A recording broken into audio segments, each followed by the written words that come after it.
Hello there, and welcome to Dreamy Science. I'm so glad you're here. Maybe your mind has been wandering all day, chasing questions, carrying memories, or simply drifting. But now, you're in a different kind of place. Tonight, we won't chase anything. We'll let prehistoric time rise softly around us, not like a lesson, but like mist on ancient earth, a time before cities, before clocks, before even flowers, when the world was ruled by stillness and giants, when oceans whispered to trilobites, and forests the size of continents pulsed with early breath. We'll walk with mammoths through snow, with dragonflies through humid skies, with the first amphibians to ever leave the water. There's nothing to do here, no facts to memorize, only to float backward, softly and slowly through Earth's deep time.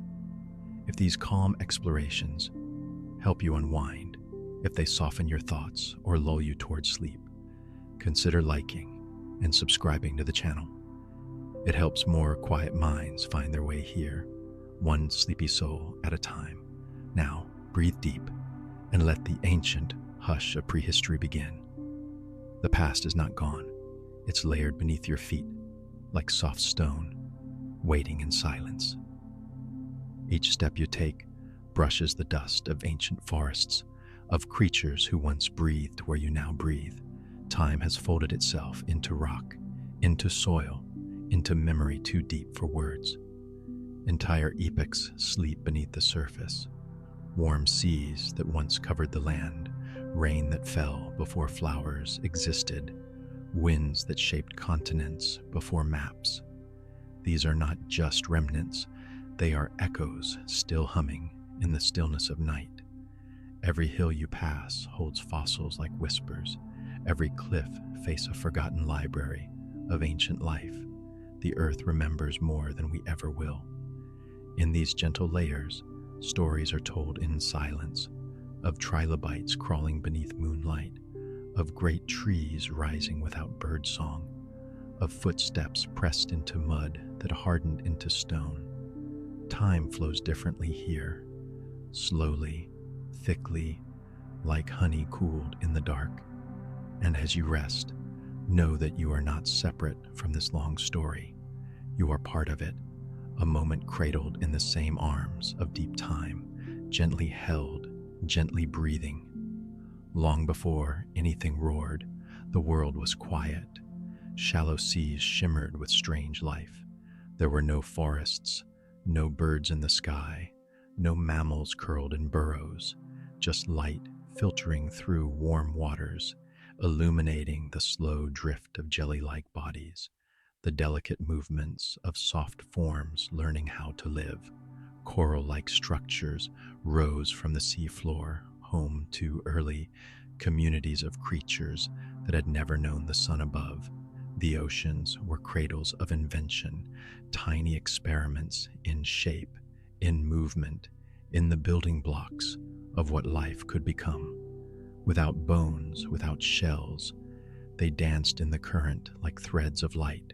Some floated, some sank, some curled and vanished, and above them the surface rippled softly, undisturbed by wind or wing. Time here was slow and kind. A breath could take 1,000,000 years. And beneath those gentle waves, the future was forming, not in leaps, but in quiet folds, in patient unfolding. The earth was still dreaming. There were no petals, no blossoms, just ferns and vast green hush. The world was a canopy of simple leaves and tall feathered fronds, each one catching sunlight in stillness. Without flowers, there were no bees, no bursts of color designed to attract, only shades of green, deep, soft, endless. Forests stretched for miles in every direction, their floors soft with moss, their air thick with quiet. Seeds fell without ceremony. Life continued, not through spectacle, but through steadiness. And in that stillness, the earth breathed in a different rhythm, Rain fell on leaves that had never known a bloom. Wind drifted through branches that never bore fruit. This was a time before sweetness, before fragrance, before color meant invitation. But it was not empty. It was full of waiting, a long prelude before the music changed, a hush before the chorus. And as you rest here, beneath these ancient trees of thought, you can feel that silence pressing in, not empty, but full of something just beginning. They crawled like gentle beetles beneath waves of warm salt water. Their shells caught the light of early suns. Trilobites, armored, segmented, and utterly alien, wandered the seabeds with purpose known only to them. Some were the size of pebbles, others as long as a loaf of bread. Their many eyes shimmered like crystals, adapted to the light that filtered through ancient waves. They scuttled across reef-like mounds, leaving tiny tracks in the soft sediment, tracks that would harden, fossilize, and wait patiently for 1 billion years to be seen again. In their time, they were everywhere. Each ripple of ocean floor held dozens. Their world was one of slow motion, of drifting detritus and quiet exploration. No predators, no panic, just the eternal dance of early life.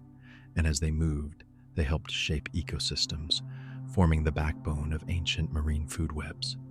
Now they lie preserved in stone, a whisper of form, a shadow of motion. But if you listen, truly listen, they are still there, crawling gently in your dreams. Suddenly, life diversified. Soft bodies grew armor, eyes, and purpose. In a geological blink, the world went from quiet drift to restless invention. Creatures developed claws, teeth, shells, spikes, adaptations, not just to live, but to survive. Some burrowed, some floated, some learned to hunt. Trilobites expanded in number, joined by early worms, sponge-like forms, and jellyfish ancestors. The ocean floor became a crowded gallery of possibility. Eyes appeared, real eyes, and with them, the world changed. Light meant something new. Motion gained meaning. Predator and prey began their long dance, a quiet contest echoing into every age to come. But even then, in all that stirring, the seas held peace. They rocked gently. They cradled chaos like a lullaby. And as you sink into this moment, you float with them, among the first visions of life beginning to see itself. The air thickened with breath, and with it, possibility. Oxygen filled the atmosphere, changing everything, not with noise, but with invitation. Suddenly, larger bodies could survive, cells could burn brighter, life could experiment with movement, with complexity, with form. What had been small could now grow. What had been still could now travel. In pools and oceans, in shallow reefs and dark crevices, the story of breath unfolded. Microbes gave way to multicellular forms. Organisms stretched upward, inward, outward. The sky, once inert, became a partner in the story of life. With each inhalation of this new element, life stepped further into its own becoming.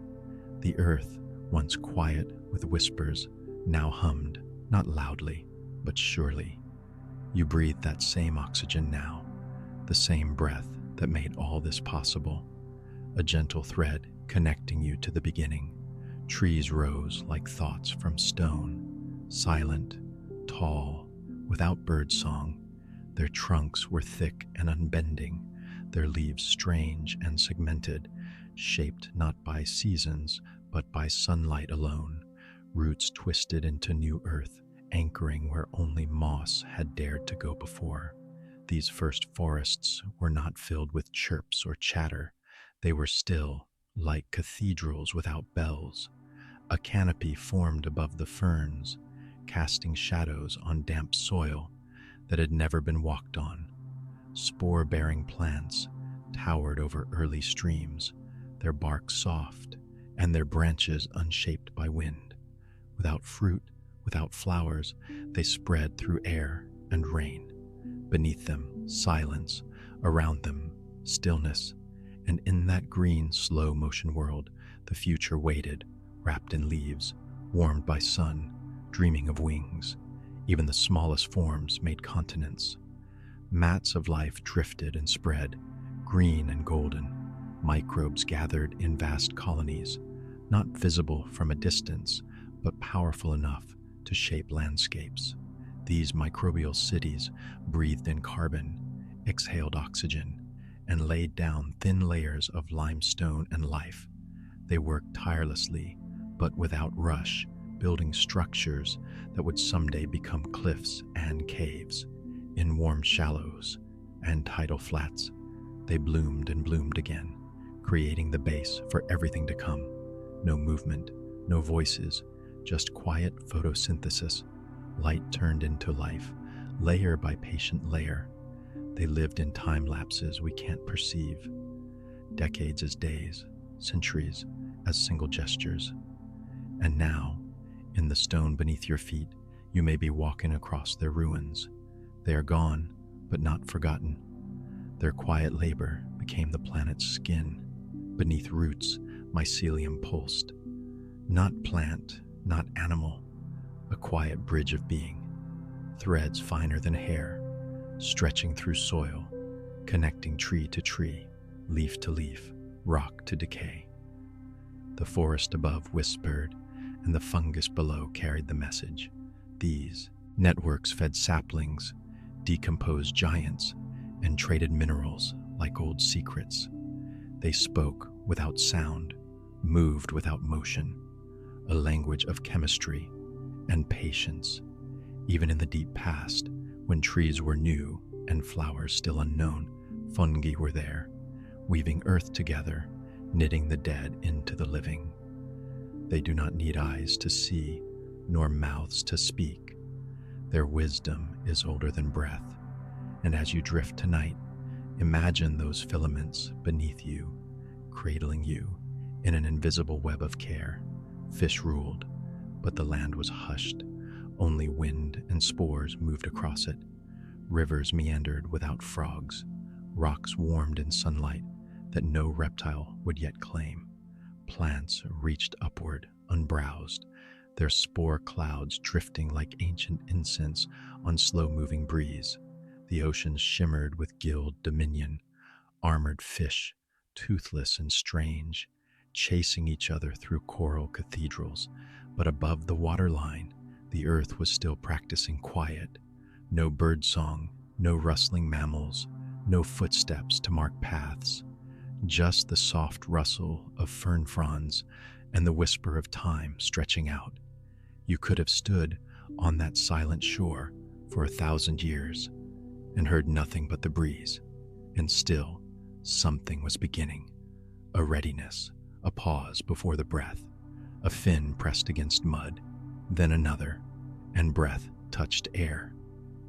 It was not a leap, but a shift, the slow decision of life to try something new. Amphibians, fragile and brave, emerged from ancient waters onto unfamiliar land. Their skin glistened in the sun, their gills still remembering what it meant to be submerged. They did not run, they did not roar. They simply paused, lifted themselves higher, and looked around. The air was thick, humid, and rich with the scent of moss and wet soil. Every step was a question, every breath a soft gamble. Would the lungs hold? Would the limbs carry? And yet they moved forward, not far, not fast, but far enough to make history. Beneath them, the mud remembered. Above them, the sky waited. In that moment, something ancient became something new. And though they would return to the water again and again, the land would never be empty again. It had been touched by breath. Wings shimmered in ancient light. Giant dragonflies hovered like dreams. Their wingspans stretched longer than your outstretched arms, their eyes faceted like mosaics of sky. They floated over still ponds and quiet forests, watching the world from above before birds had ever flown. The air was denser then, the oxygen richer, enough to lift bodies so large, yet so delicate. With every beat of their transparent wings, they stirred the carboniferous air like silk. No buzz, no sting, just graceful flight over ferns and shadows. They hunted with precision, not malice. Their movements were old choreography, practiced, smooth, unbothered. Beneath them, other insects crawled, but none flew like this. They were rulers of the sky, not with thunder, but with elegance. And even now, their smaller descendants carry traces of that first flight, a memory written into every wing that flutters, every breeze they follow. You can still feel it if you listen to the hush between wing beats. The air was thick with warmth. Forests whispered under stars, undisturbed by mammals or birds. The nights of the Carboniferous were lush and weighty, filled with towering plants and endless green. Trees reached high, their trunks scaled like dragons, their leaves spread wide like open hands, vines coiled, ferns unfurled, and spores floated lazily in the dark. The ground was soft with decay, with layers of generations becoming soil, then peat, then coal. It was a time of slow motion, of deep breath. Cicadas had not yet sung, wolves had not yet howled, but the world was full of sound, creaking wood, rustling fronds, the gentle thud of a falling branch. Insects moved like ghosts beneath the canopy, and the night, though dark, was never truly silent. It breathed with possibility. It held the roots of futures not yet dreamed, and as you rest in the hush of this chapter, you can almost hear it again, that deep, green quiet. Dark waters shimmered beneath towering horsetails. Life buzzed, clicked, and hummed in shadow. Swamps covered vast regions of the earth, slow-moving and endless. Every drop of water was thick with algae, with larvae, with drifting detritus. Every log was home to something, a beetle, a worm, a secret. The air was humid and still, thick with spores and the scent of damp life. Trees rose like columns, their leaves dripping, their bark softened by time. Amphibians lurked beneath lily-covered pools, while enormous millipedes curled in the rotting wood. Nothing hurried, nothing rushed. The entire world felt like a held breath. Light filtered down in green shafts, breaking into gold only for moments before being swallowed again. And through it all, the swamp sang, not with voices, but with movement. A ripple here, a hum there, a million tiny lives forming the chorus of the ancient wet. And in that low, soft symphony, the earth turned slowly onward. Eggs came with freedom. No more return to water. For the first time, life could be born without swimming first, could begin its story on dry land. Reptiles emerged from the underbrush with hardened shells, cradling their young. The need for wet places, for puddles and ponds, faded slowly. Evolution had unlocked something tender and yet transformative. Now the land was truly habitable, not just by adults, but by generations. No longer tethered to the tides, these new beings wandered deeper into forest, further into the dry unknown. Their feet left trails where no amphibian dared go. Their breath rose in morning mist above moss-covered stone. They basked on rocks that had never known a warm-blooded touch. And within their eggs, life waited, cradled by calcium, guarded by quiet. It was the first lullaby of the land, a still nest, a silent hope. The continents pulled together, mountains heaved, oceans grew shallower, land masses that had once drifted alone slowly gathered inch by inch, forming a vast supercontinent called Pangea. It wasn't sudden, nothing roared, no alarms sounded, but across eons, the earth rearranged itself. Climates shifted, wind patterns changed, deserts spread, rivers rerouted, entire ecosystems were pressed together, mingling species that had never met before. Plants adapted to new soils, animals wandered into unfamiliar terrains. Beneath the crust, magma murmured. Above it, clouds moved differently. And in the seams of this new geography, life changed too, learning, forgetting, surviving. Mountains born from collision rose like sleeping giants, their peaks lost in mist, and between them, valleys cradled lakes that mirrored the stars. You are sleeping now on fragments of that once whole land. The stones remember, they always do. Before the end, everything quieted. The air thinned, and many creatures waited without knowing. The Permian world grew dry, brittle. Forests retreated. The seas, once teeming, grew more still. Volcanoes whispered of what was to come. The sky dimmed, but not all at once. It was as if the earth itself was holding its breath. Reptiles wandered through shrinking marshes. Insects grew fewer. Each season felt longer than the last. And yet, there was no panic, only a slow unwinding. Some animals dug deeper. Some simply stood still, unaware of how close they were to vanishing. The silence wasn't empty. It was full of farewell. And though most life would pass from this chapter, the world held on to enough to try again, enough to whisper the next verse. Most life vanished. But silence does not mean emptiness. The earth grew quiet, blanketed in ash and sorrow. Oceans lost their shimmer. Forests collapsed into memory. But not everything was gone. Deep in the sea, near thermal vents, life flickered on. In burrows, in stone cracks, in places too small to notice, breath continued, not in abundance, but in persistence. The great dying took much, but not all. And in the stillness that followed, the seeds of resilience stirred. Life doesn't end, it reshapes, it retreats, it begins again, softer than before. Even now, the air you breathe carries echoes of that silence, a pause before renewal, a darkness before the next dawn. In burrows, in shadows, something held on. Small hearts still beat. While the skies darkened and the forest failed, survivors clung to the edges. Tiny creatures curled in warm soil. Seeds waited in dry pods. Life moved slower, slept longer, risked less, but it did not surrender.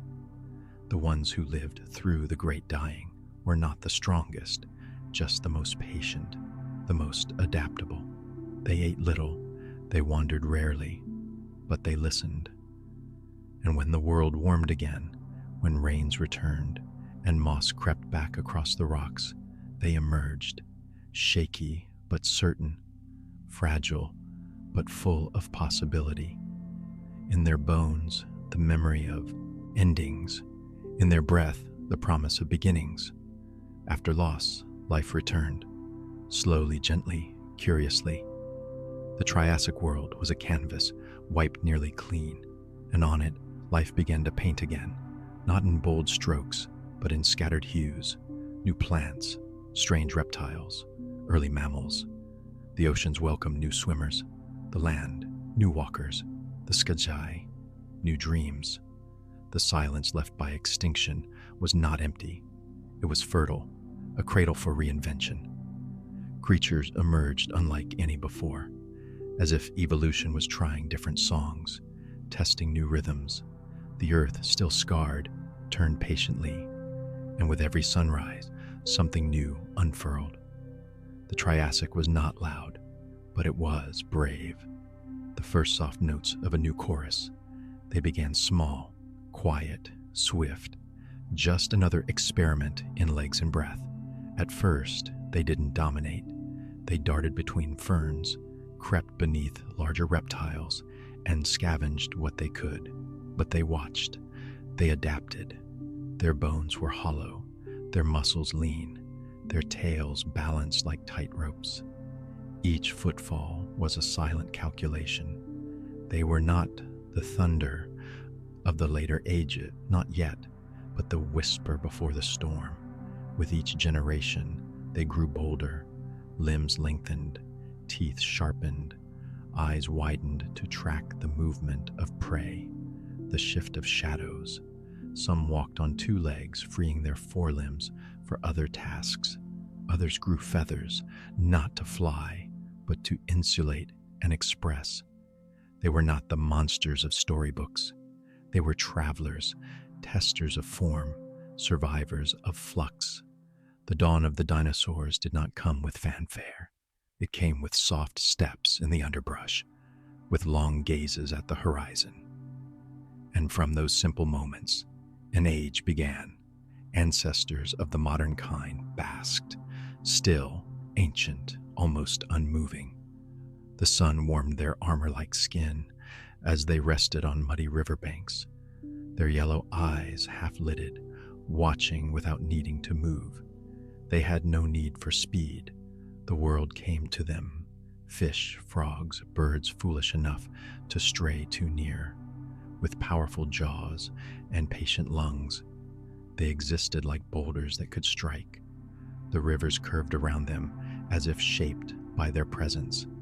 These crocodilian ancestors did not chase, they waited, for hours, for days, for the perfect still moment to become motion. And in the quiet before dusk, when the sky blushed and the water mirrored gold, they slipped beneath the surface without a sound, just ripples, just breath, a reminder that not all power is loud. Some endures by barely moving at all. Pterosaurs glided over young seas, their wings stitched clouds. They did not flap like birds, but rode the wind like living kites. Their leathery membranes stretched between elongated fingers. With hollow bones and crests like sails, they danced above ancient shorelines, scanning for fish and flickers below. Their shadows moved across cliffs and dunes, silent specters of the sky. Some were no bigger than sparrows. Others had wingspans wider than a room. They nested on crags, soared over waves, and slept with the stars as their ceiling. Before feathers filled the skies, before birds sang in trees, these were the rulers of the air. And as they drifted over the edge of the world, their flight was not fierce. It was gentle, expansive, slow, like thoughts taking shape in wind. Fire sculpted new homes. Lava cooled into paths. The earth cracked, hissed, and bled molten rivers across plains and valleys. Volcanoes towered like breathing mountains, their flanks alive with heat. Each eruption remade the map. Old forests vanished. New rocks hardened into layers that would one day be mountains.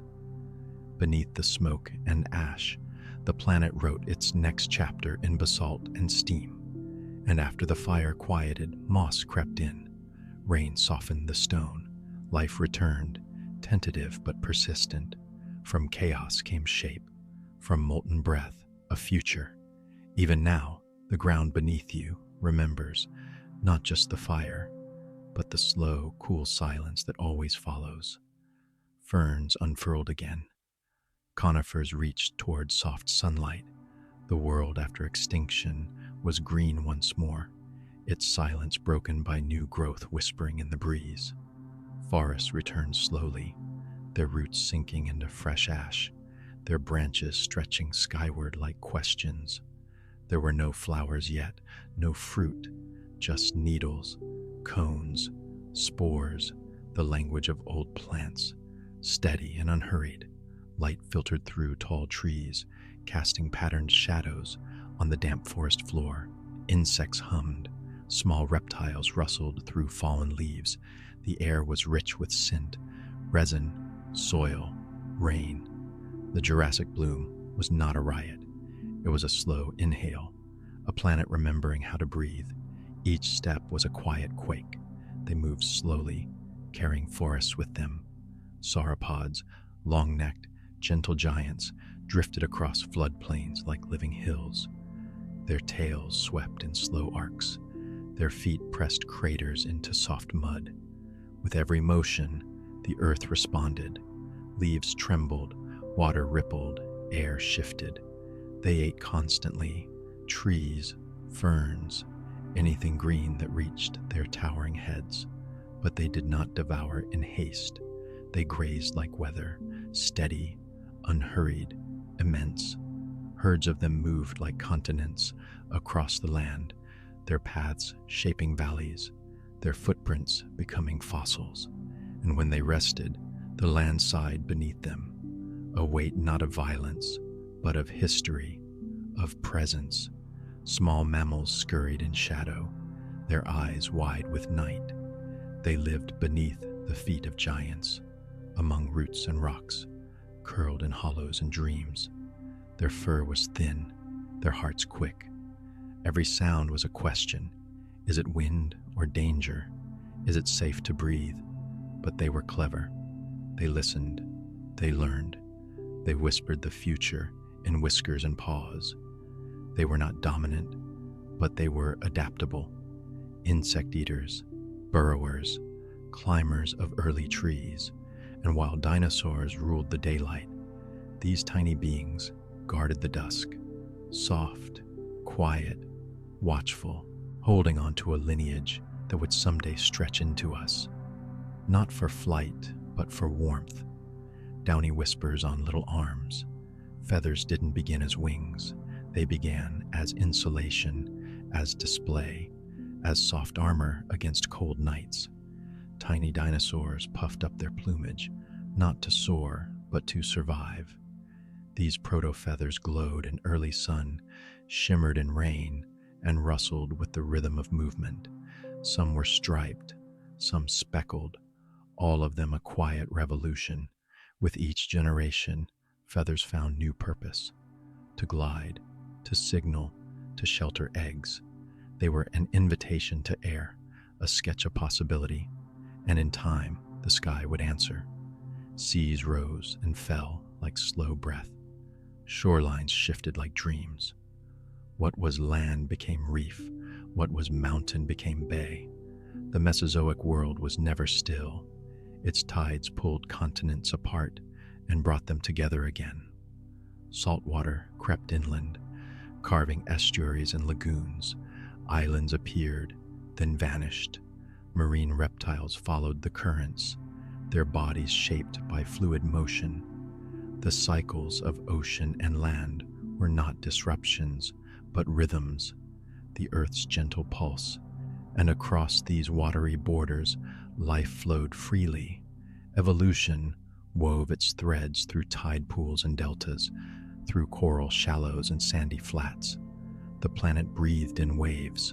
While giants roamed above, strange beings glowed below. In the deepest oceans, where sunlight never reached, life still flourished, quiet, luminous, alien. There, pressure crushed, and darkness reigned, yet delicate creatures blinked with blue-green light. Jellyfish pulsed like slow lanterns, worms shimmered in the silt, crabs with no eyes navigated by touch alone. These ecosystems did not need the sun. They drew energy from Earth itself, from vents that hissed heat, from minerals carried through water older than mountains. No roars echoed here, only currents, only glows, only breathless calm. And still, life thrived, unseen, unbothered, undiminished. They swam like silver shadows, echoes of dolphins long before dolphins. Ichthyosaurs slipped through prehistoric seas with grace, their sleek bodies slicing through blue silence. Their eyes were large, adapted to dim light, and their tails moved like poetry, up and down, not side to side. They bore live young, nurtured within, until ready to breathe the ocean alone.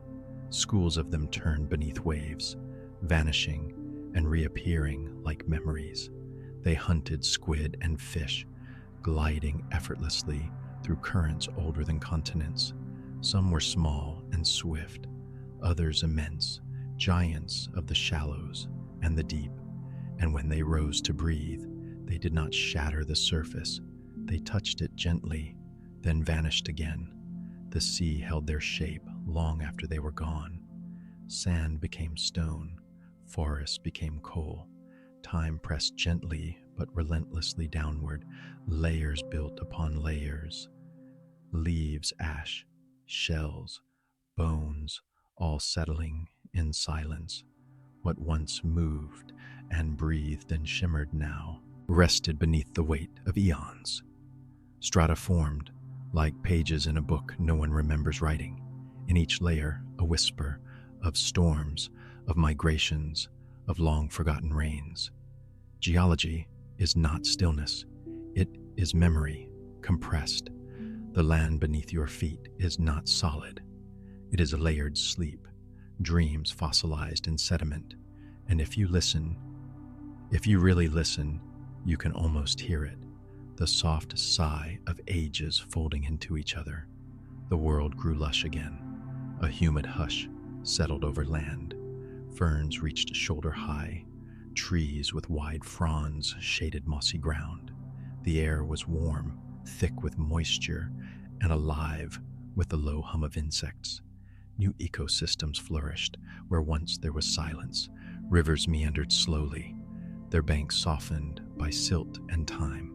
Reptiles basked, mammals blinked from burrows, feathers glinted. Everywhere, life seemed to stretch outward, not in rush, but in quiet abundance. The Cretaceous warmth was not loud. It was gentle, heavy with growth, and every leaf that opened did so like a slow breath, unrolling into sunlight, not monstrous, but light and clever. Eyes sharp, tail stiff with balance. Velociraptors were not the beasts of nightmares. They were the dancers of their age, moving with precision, with grace. They slipped through underbrush and fern. Their feathers weren't decoration. They were tools for balance, for display, for warmth. Their hands were delicate, clawed, but not clumsy. They hunted in bursts, not frenzy. Every movement mattered. Their gaze locked with intent, and they watched, always watched. In their world, awareness was survival. They were not kings, but scouts. Not giants, but sparks, flickering through the green shadow of the dinosaur dusk. The sky changed its voice. Feathers meant more than warmth now. Some opened into wings. Some learned the rhythm of wind. The first birds were not songbirds. Their calls were raw, their bones light, their paths uncertain. They flapped awkwardly at first, launching from rocks and branches, but flight is patient. It teaches slowly. Over time, wings lengthened, muscles adapted, balance improved, and then lift. Not forever, just long enough to cross a stream, to escape a predator, to chase the sun. With each generation, song refined, and in the hush of prehistoric dawns, the sky found its melody. The first flowers opened like secrets, petals curled toward light. Before this, the world was green and still, but blossoms brought color, not bold, but gentle, pale purples, soft yellows, whites with pink edges. They weren't showy at first, just quiet invitations to a different kind of partnership, to pollen, to pollinators, to bees and breezes.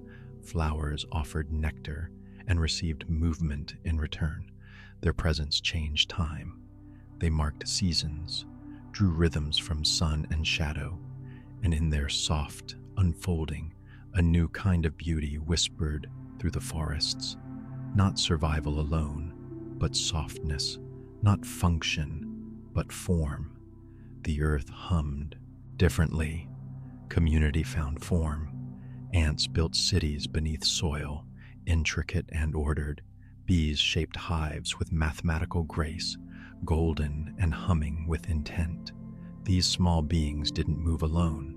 They acted as one: scouts, workers, guards, each with a role, each part of a chorus. Their societies pulsed with cooperation, a rhythm older than language, and in their movement, plants thrived, seeds scattered, blossoms bloomed.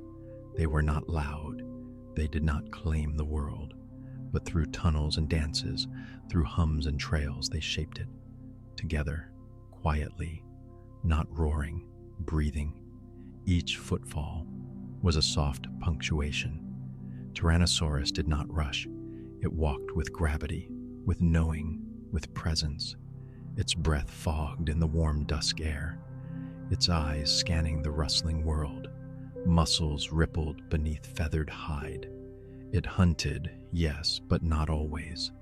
Sometimes it simply moved, as all large beings do, with the calm of something that knows it belongs. Forests parted around its steps, birds stilled, mammals froze, and yet it was part of the balance. Not just the end, but the motion itself. Not violence, but weight. Not chaos, but rhythm. The sky went dark, but some things survived the fall. Ash settled like snow, cooling the fire of a world ending. Dinosaurs faded, forests burned, oceans stirred with cold, but in the shadow of that silence, life found the cracks. Some seeds endured, buried deep. Some creatures hid in burrows or slipped beneath waves. The sun dimmed but never vanished, and slowly through soot and stillness, the earth exhaled again, not in triumph, not in rush, but in resilience, in the quiet, knowing that beginnings are often born from endings. In the hush that followed, they stepped forward, slowly, gently, curiously. Mammals once hidden now emerged, soft-footed, warm-blooded, watchful. They filled the silence with tiny sounds, rustles, squeaks, the patting of feet on wet leaves. They explored the spaces left behind, not with dominance, but with wonder. Their bodies adapted, their minds opened. Some climbed, some dug, some swam. Their stories began not with noise, but with breath, with presence, with the slow gathering of potential. And in time, they would shape the world. But in that beginning, it was enough to simply survive, to listen, to wait for dawn. Forests pulled back. Grasslands sighed into place.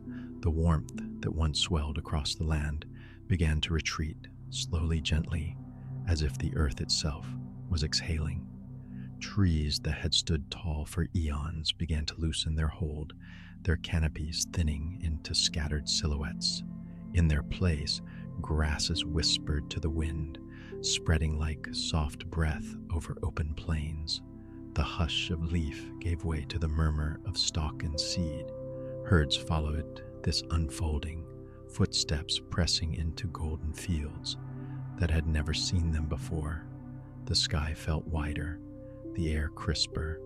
With each cooling season, the shapes of life changed, adapting not with panic, but with patience. And so the world grew quieter, and the cool wind carried time forward. Once walkers, now swimmers. Their songs remembered land. Beneath the waves, they moved like ancient prayers, slow, weightless, echoing through salt and silence. Once, their ancestors had touched soil with limbs, lungs catching wind, but the pull of the ocean was steady and deep.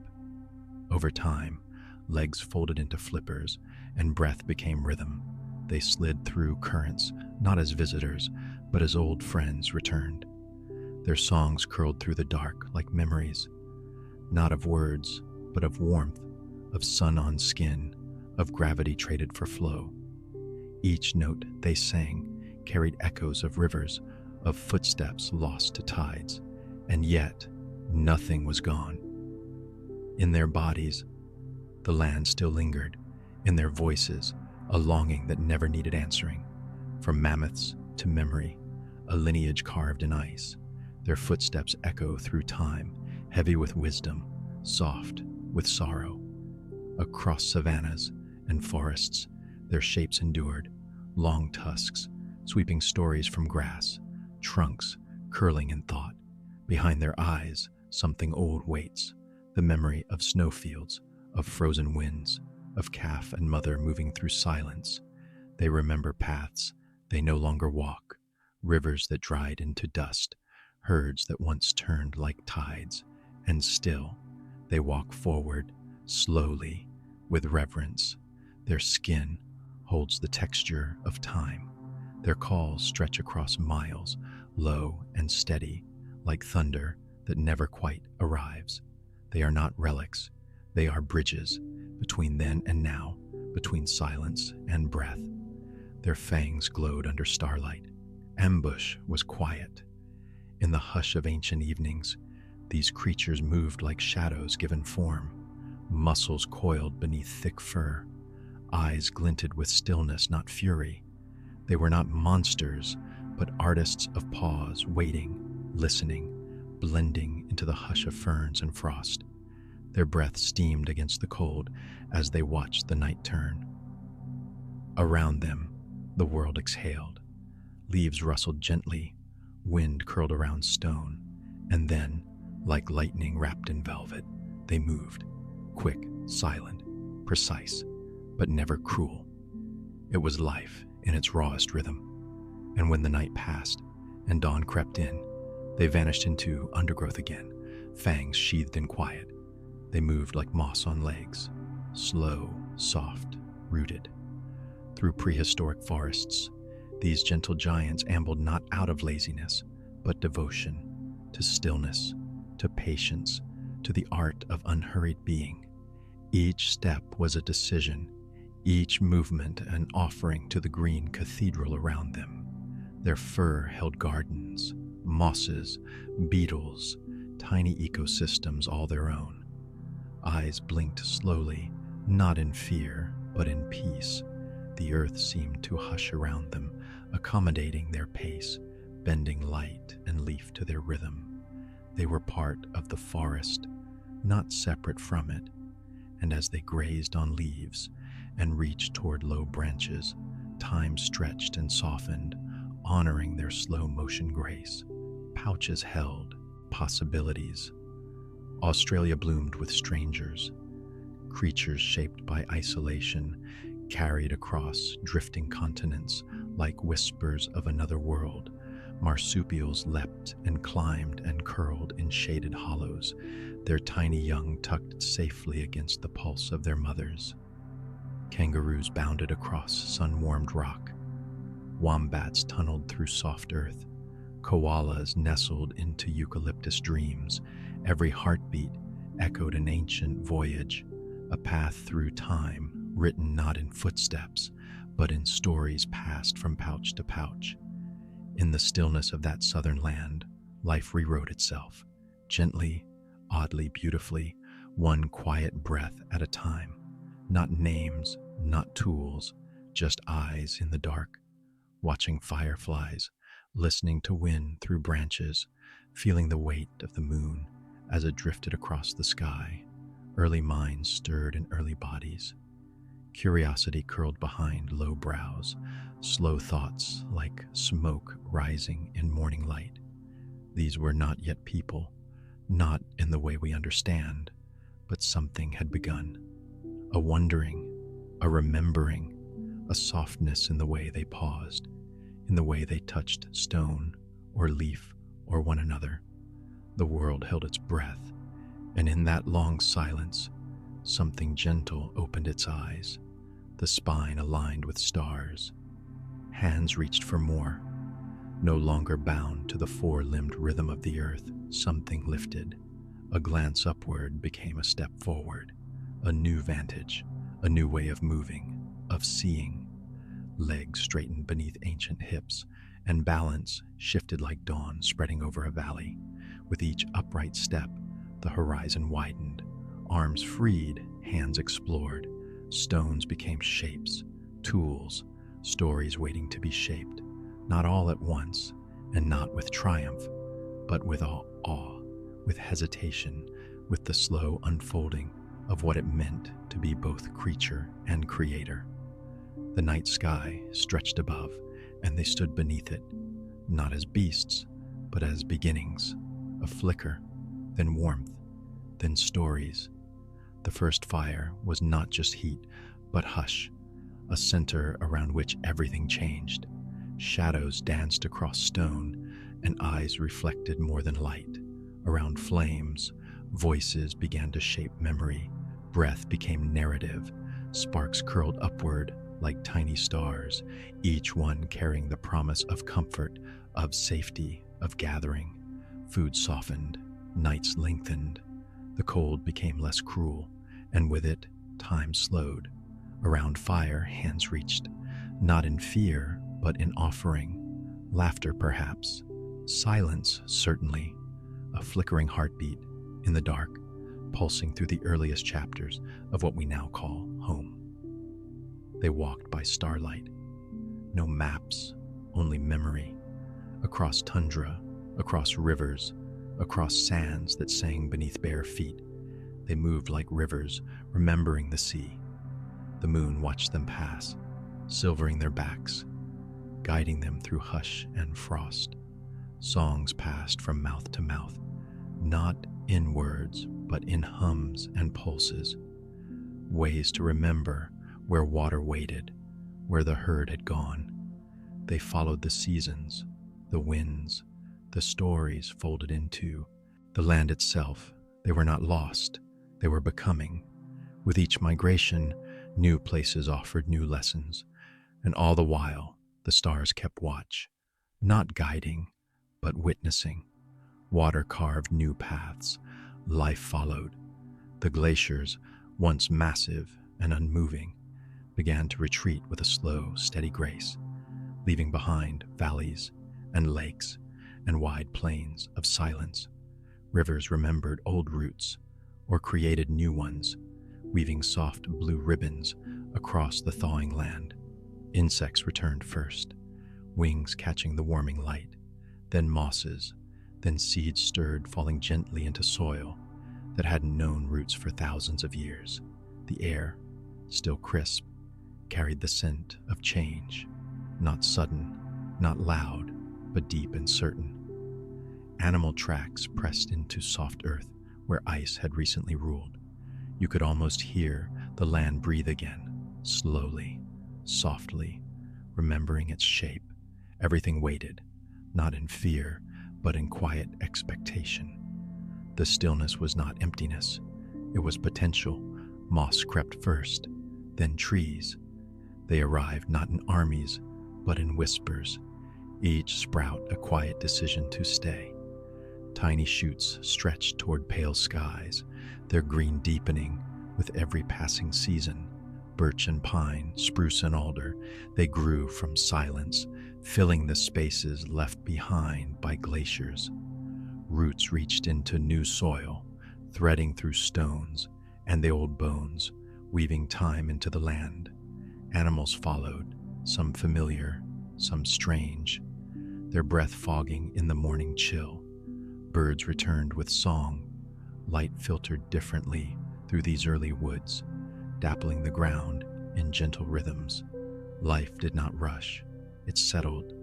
Layer by layer, the forest rebuilt what the ice had undone, and beneath it all, the earth remembered. Stones in circles, fire in the center. The wind carried the scent of wood smoke, of baking grain, of stories told softly under stars. These were not cities, not yet, but they were places of belonging. Tools were shaped and shared. Footsteps wore gentle paths between homes. Children's laughter mixed with the rustle of leaves. People still moved with the seasons, but some stayed, drawn by something new.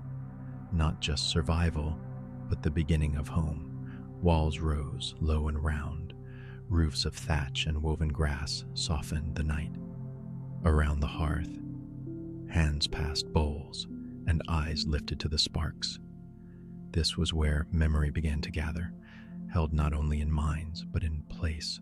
Wolves became dogs, grass became bread, and with these changes, something shifted In the rhythm of the world, the hunt slowed, the night felt warmer, fields replaced the need to wander. Seeds were chosen, saved, planted with care. Animals, once feared or chased, now walked beside humans, curled near fires, shared in the stillness.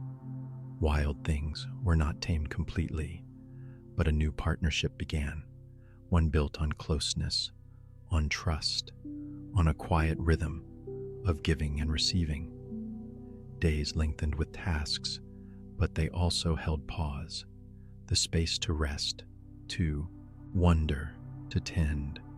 Life did not become easier, but it became shared, and in that sharing, something deeply human took root. The Tigris, the Nile, water-shaping memory.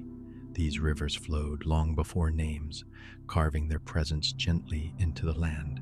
They mirrored the sky and carried the weight of beginnings. Along their banks, reeds whispered, and early hands shaped clay. With each gentle rise and fall, they offered a rhythm, a soft pulse that guided the first footsteps of civilization. Seeds took root where silt settled, and firelight danced in early shelters. Life gathered near the water's hush. Stars reflected in ripples, and time flowed both forward and back. These rivers remembered everything: the hush of morning smoke, the murmur of voices shaping new stories, the soft press of footprints in damp earth. In their constant motion, they held stillness. Even now, beneath cities and sand, the memory of their touch lingers like a lullaby. Still there, trilobites under subways, beneath concrete and wires, the ancient world rests quietly. Layers of history stack one atop another, but the ocean floors of yesterday remain below our hurried steps. The soft-bodied creatures of the deep left their imprints in stone, pressed gently into what would become rooftops and rail lines. They move no more, but their presence drifts just beneath awareness, a quiet reminder that time folds rather than vanishes. As cities pulse with light and sound, these fossils keep their peace. They do not speak, but they remind. They remind us that the ground we build upon once held different stories, slower, quieter, older than language. Each echo of a subway tunnel hums past their slumber, and still they wait, unchanged. Insects caught in golden stillness, wings folded forever, as if a moment was paused mid-flight, held like breath. Amber, soft and glowing, captured more than just creatures. It cradled entire fragments of time. The resin, once flowing down bark and over leaves, slowly sealed life inside a translucent hush. Antennae curved as if listening, legs curled in a final stretch. Through this golden glass, we glimpse a world undisturbed by hurry, a world before footsteps, before fire. Within each droplet, the forest remains, pollen, spores, tiny dramas never finished. They rest in light, untouched by decay or season. Even the air feels held, a world within a world, suspended and warm. And through the amber's glow, time sleeps, bones that whisper, stones that remember. Fossils do not shout their stories. They exhale them, slowly, over eons. A curled spine becomes a memory. A footprint becomes a pause. Each ridge, each shape, tells of motion long since stilled, of creatures that breathed, hunted, slept beneath unfamiliar skies. These remains are not relics, but messages in a language of stone. They do not beg for understanding, only stillness. You trace their forms with thought alone, and they reveal not what was, but what still lingers, a moment of wait, a gesture in time. The quiet lessons of fossils are not about endings, but about what continues to echo. Beneath layers of soil and silence, they wait not to be found, but simply to be felt. Tides tugged harder, nights were brighter, the The moon once hovered closer, and the earth responded like a dream pulled tight. Waves rolled deeper into the land, then retreated with a sigh. The light at night glowed fuller, casting soft silver over early shores. Even shadows held a different weight then. With every inch of distance gained since, something softened: the tides, the tempo, the pulse of the sea. But the memory remains, the way water once danced more boldly, the way the sky leaned in just a little more. Time stretches that distance, but never breaks it. And somewhere in the hush between tides, you can still feel the breath of that nearer moon. Axial rhythms shaped the breath of epochs. The earth tilted slightly, and everything shifted in slow waves. Ice retreated, then returned. Forests expanded and fell silent again. The angle of light changed everything, not in a moment, but across generations. This tilt became the quiet metronome of climate. Seeds waited longer to sprout. Winds carried new stories, and life, patient and yielding, moved in time with the turning. No hurry, no control, just adaptation. A dance with warmth and cold, with seasons that lasted centuries. Even now, the Earth's gentle lean keeps time for all we do, a subtle pivot that paints every dawn. North became south, but life flowed on. Deep in the planet's core, something stirred, and the field that shielded life began to waver, then reverse. Compasses spun, auroras bloomed in strange places, but the world did not panic. It shifted, slowly. Birds adjusted. Fish turned by starlight instead of pull. The sky shimmered with unfamiliar light, but the trees kept growing.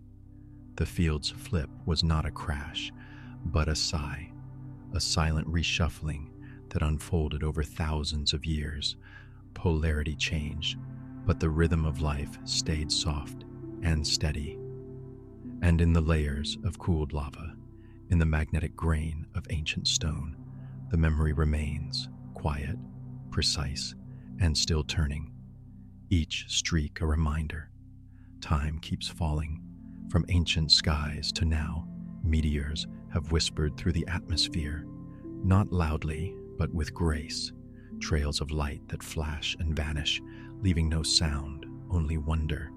They come like thoughts unbidden, like dreams that drift too quickly to hold. Even before eyes watched, they fell onto forests, seas, deserts, and into the open hands of night. Some carried minerals older than Earth. Others returned as dust to the stars. These showers mark no special occasion, yet they return with quiet regularity, tracing arcs through the dark, like punctuation marks in a story too vast to read all at once. But each streak is a promise. The sky remembers, not ends, but changes. Silence before renewal. Extinctions leave shadows, but also space for new rhythms, for quiet evolution to begin again. The earth has witnessed loss that felt total, skies emptying, oceans falling still. Yet from that stillness, whispers return. Seeds sprout in soot, insects emerge where giants once roamed. Life does not rush back. It drifts, it unfolds, it softens into place. These echoes remind us that no ending is final, only transitional.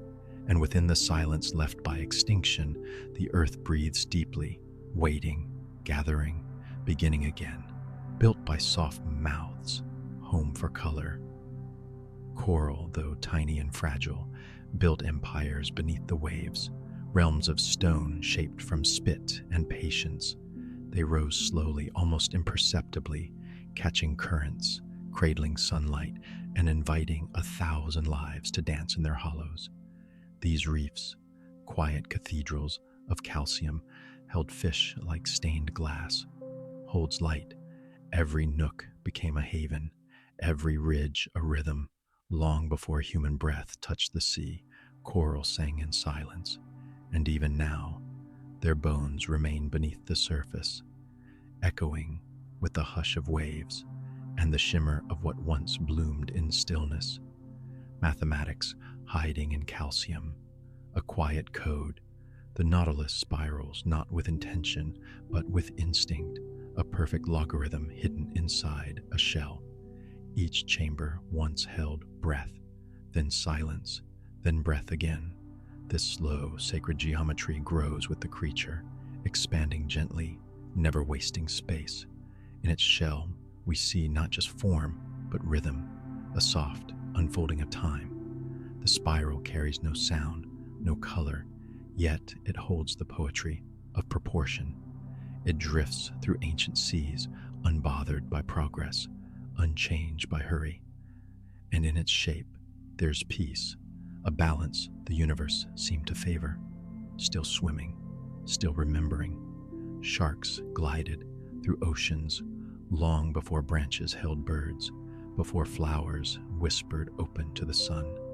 Their shapes have barely changed, sleek, certain, ancient. Time has tried to reshape them, but the sea keeps their design. They know the deep. They read currents. They listen through their skin. In their silence is knowledge, not written, but worn. They carry extinction and survival in the same slow breath. Each pass of their fin is a sentence in the ocean's memory. And when they vanish from view, the water remembers. It fell on ferns. It filled trilobite pools. The rain of prehistory had no roads to strike, no roofs to echo against. It moved through trees like breath, into soil like thought. It painted surfaces with glisten and hush, sometimes warm, sometimes icy, always patient. The drops fell without hurry, soaking moss, pooling in footprints, wearing stone into stories. The scent of that rain, rich with minerals, old bark, volcanic breath, lingered long after the clouds had gone. Even now, when it rains, part of that ancient rhythm returns. Before blue, before birds, just light and clouds. The skies of long ago carried different hues, painted by gases now vanished or changed. Dust from volcanoes, breath from plankton, particles suspended in silence. Sunlight met them and shimmered differently, casting reds, oranges, and strange grays across the horizon. Skies then were not backdrops, but voices, shifting slowly, glowing oddly, speaking in soft flashes. Looking up meant seeing something unfamiliar, yet steady. And though we cannot see those skies anymore, the memory of their color still lingers in stone and ice, held in molecules that once drank that early light, proof that oceans wonder. Shells from deep water now sleep atop high peaks, resting far from tides, carried not by waves, but by time and pressure. Mountains that now scrape the sky once slept beneath waves. Plate by plate, the earth lifted them, slowly, with breath measured in ages. These seashells are not lost. They are waiting, quiet, spiral testimonies to a world always shifting, a world that carries its own fossils into the clouds, mineral, damp, alive. The first scent of earth was not just soil, it was potential. Gases rising from rock, steam curling from fresh crust, rain hissing against warmth.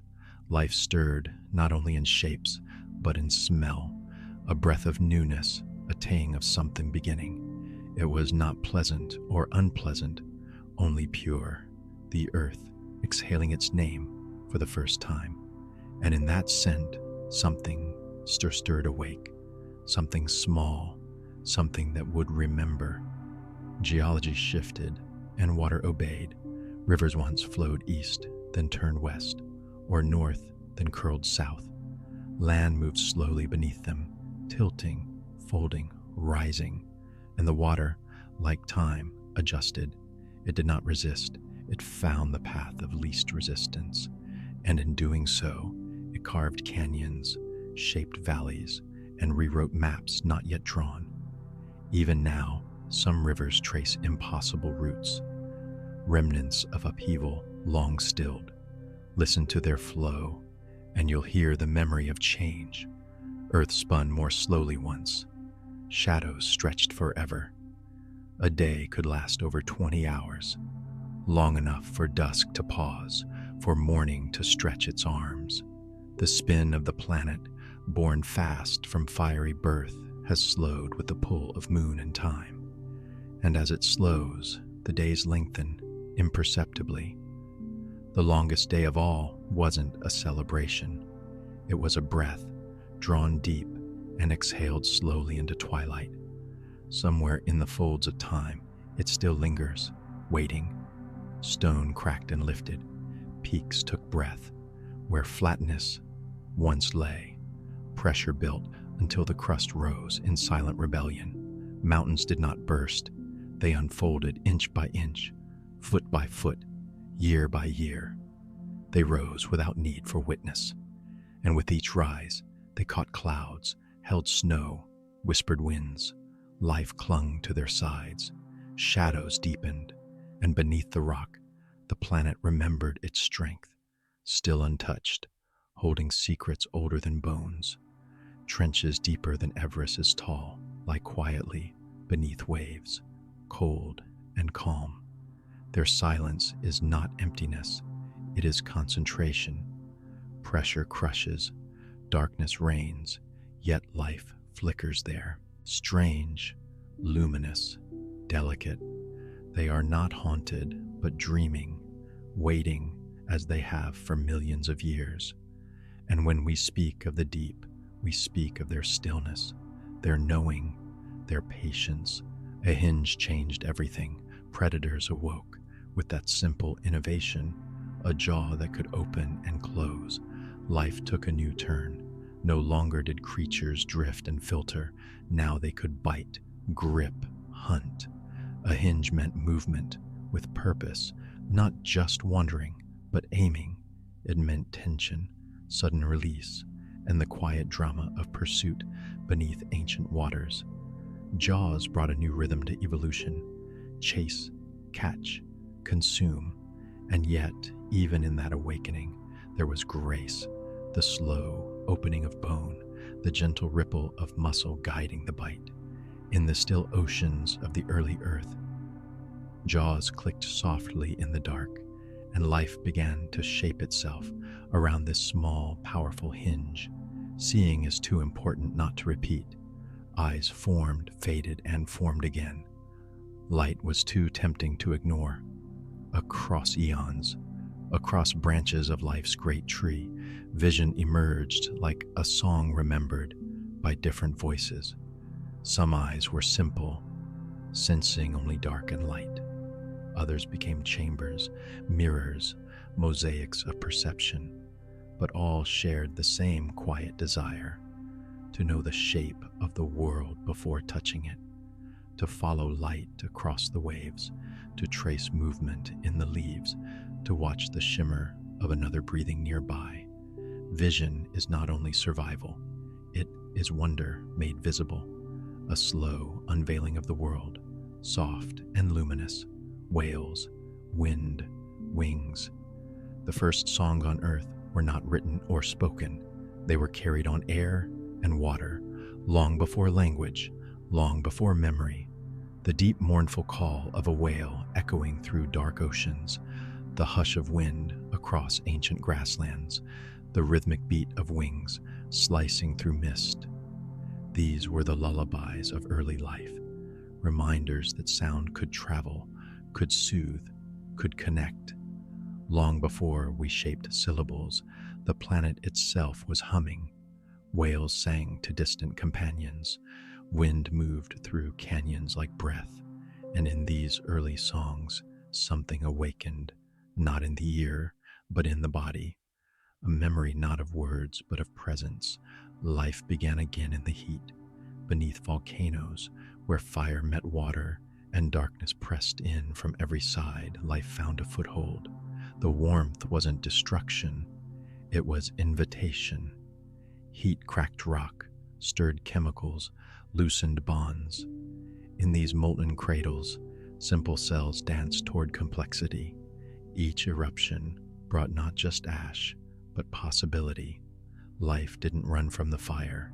It curled into it, folded itself into the edges where heat met mineral. Volcanoes were not the end. They were the beginning, a quiet persistence beneath the roar, a soft genesis beneath the smoke, dark, deep, and full of promise. Hydrothermal vents gushed warmth into a world of silence. Down where no sunlight reached, life shimmered anyway, not with eyes, but with chemistry.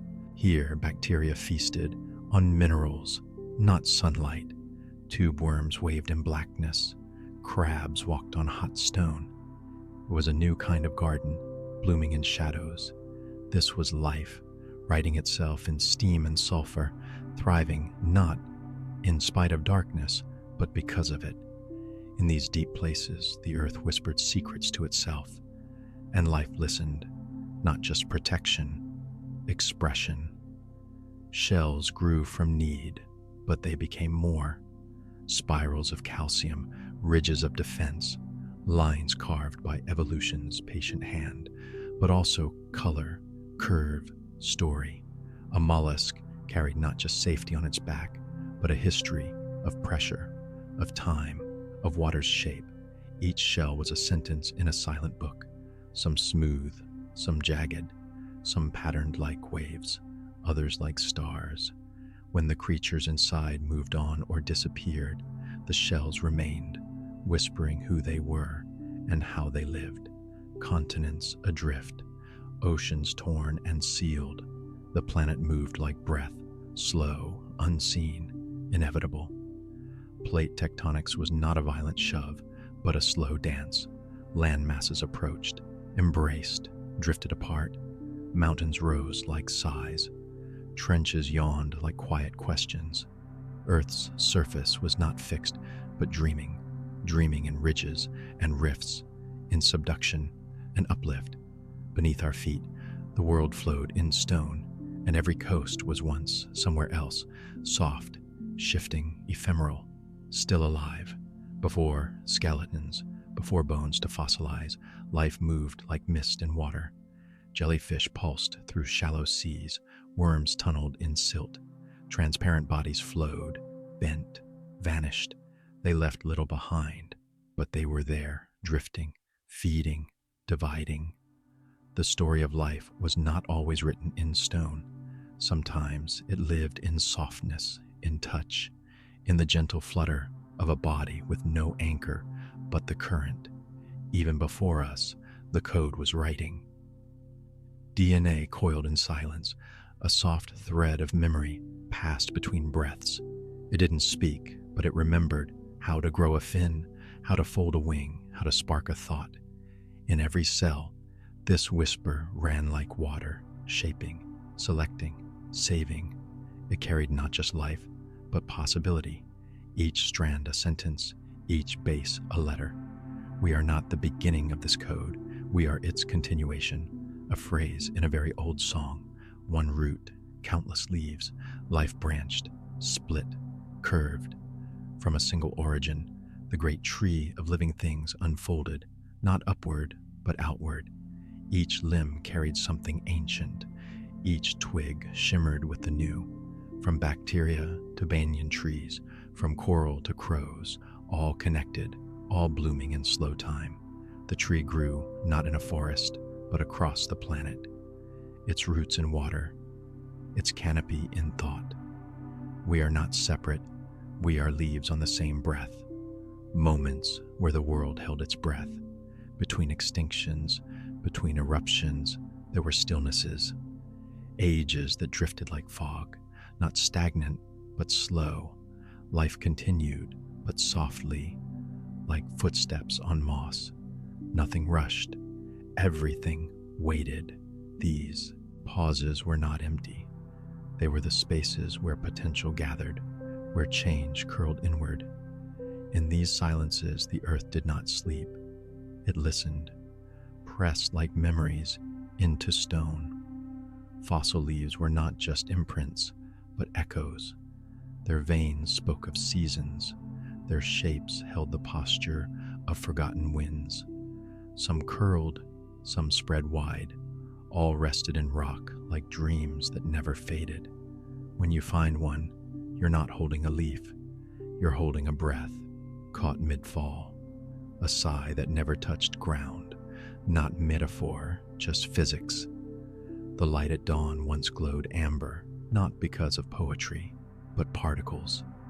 The sky's gold came from scattering, from the angle of the sun's arrival. Before pollution, before buildings, the planet's dome was a canvas of pale fire. To early eyes, it was a kind of magic, but it was just light bending through air. Still, what a beautiful trick. Not ambition, just adaptation.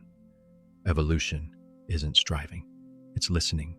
It's the shape that fits the silence, the beak that matches the seed, the fur that echoes the frost. Hunger is not cruel, it's curious.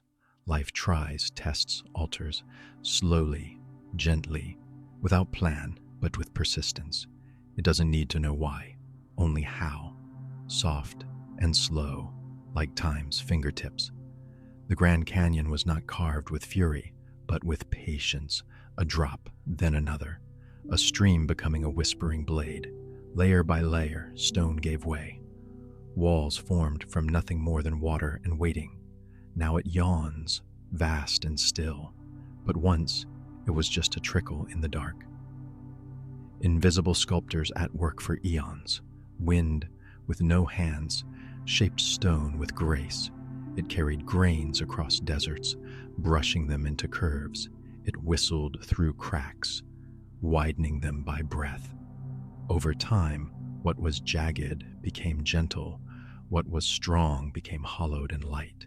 Arches rose where once there were cliffs. Balance was found where there had been only fall. It turned, and so did history. A river, once flowing north, chose south instead. Its banks shifted, its valleys rewrote themselves.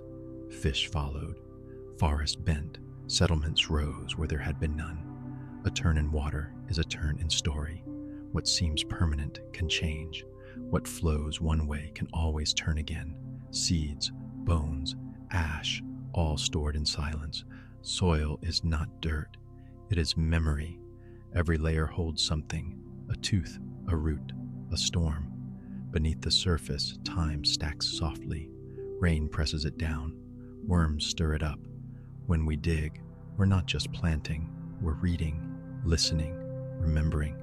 Before language, before electricity, just sound and dark. The chirp of insects, the rustle of feathers, the breath of something unseen, resting nearby. Prehistoric night wasn't silent. It hummed, it cracked, it pulsed with life, unseen and unrecorded. To lie beneath it was to feel the planet's own lullaby. Everything has changed, but the planet still spins, slowly, beneath you, through fire, through frost, through drift and song and silence. The earth has turned, day into night, season into season. It does not ask for notice. It needs no applause. It simply turns. And in that turning, life continues. They gathered around warmth, and in that gathering, something shifted. Not all at once, over countless seasons, in scattered clearings, and beside quiet rivers, groups lingered. They stayed not just for the hunt, but for the staying itself. Stories began to nest in repeated tellings. A child learned by watching. A tool was improved by patient hands. Fire was tended like a living thing because it was a companion that gave and demanded in equal measure. In these circles, the first threads of culture began to weave, not written down, not formal, but real. A song passed from throat to throat, a pattern repeated in ochre on stone. The world was still, vast and wild, but within it, small pools of meaning gathered. And in those pools, humanity began to recognize itself. Handprints on stone, not signatures, but proof. I was here. I saw light. I touched this wall. Across caves and cliffs, hands pressed into pigment and ash left their gentle mark. Some hands were small, children's hands, reaching toward the high places they could not otherwise touch. Others were large, deliberate, claiming space in darkness. These prints were not art in the way we understand it. They were something simpler and more profound, a whisper across millennia, a moment where someone said, "I am," and because they pressed their hand to stone with something that lasted, we can still hear them, still feel the warmth of their palm, though ages separate us. In that gesture, the first conversation began. Between then and now, between silence and presence, colors emerge from earth: ochre, charcoal, clay, ground and mixed with fat, with spit, with intention. What began as marking became image. Animals moved across walls in frozen motion. Hunts played out in shadow and pigment, but also abstraction, dots, lines, spirals, symbols that meant something to those who made them, something we can only guess at now. Red for blood, for life, black for night, for mystery, yellow for sun, for warmth. In mixing these colors, early hands discovered something beyond survival. They discovered expression, the need to make the invisible visible, to capture what moved in the world and what moved in the mind. Art was not decoration, it was devotion, a way of touching the sacred. Languages bloomed, not all at once, but spread like moss across continents. Different tongues for different lands, each one shaping how people saw the world. The sounds of a language reflected the land that birthed it. Clicks for dry air, flowing vowels for water-rich places, guttural sounds for mountain echoes. In each language, a different story, a different rhythm, but all shared something: the human need to name, to describe, to pass knowledge from one mouth to another. Words were not just sound. They were containers. They held the shape of a thing, the memory of a thing. In naming the world, people made themselves part of it, and in speaking to each other, they wove the first invisible nets that bound community together. Hands learned to shape with purpose, not just tools for survival, but objects of beauty. A spear that was also smooth and balanced, made with care. A bowl that held not just food, but intention. Beads carved from bone, strung with patience. Clothing that was also ornamentation. The line between necessary and beautiful began to blur, and in that blurring, something deeply human emerged. The desire not just to live, but to live with grace, to make the world around us speak to something inside. A bone carved with marks that meant nothing to survival, but everything to the spirit. In these small acts, dignity entered the world. Across continents, they walked. The ice retreated, and people followed or led. They moved not in armies, but in groups, carrying stories and songs and the memory of distant shores. Some stayed where they arrived, putting down roots that would last for thousands of years. Others moved again, pulled by seasons, by game, by curiosity. In moving, they learned the land. Every river became a marker, every mountain a memory. Over generations, the paths they walked became the roads of culture. In Americas, in Australia, in islands surrounded by endless water, people arrived and began the long conversation with their new homes. Each continent would teach them differently. Each would shape their stories, their beliefs, their very understanding of what it meant to be human. The moon told time, the seasons marked the rhythm, but humans wanted more, a calendar that held meaning, that predicted, that allowed planning.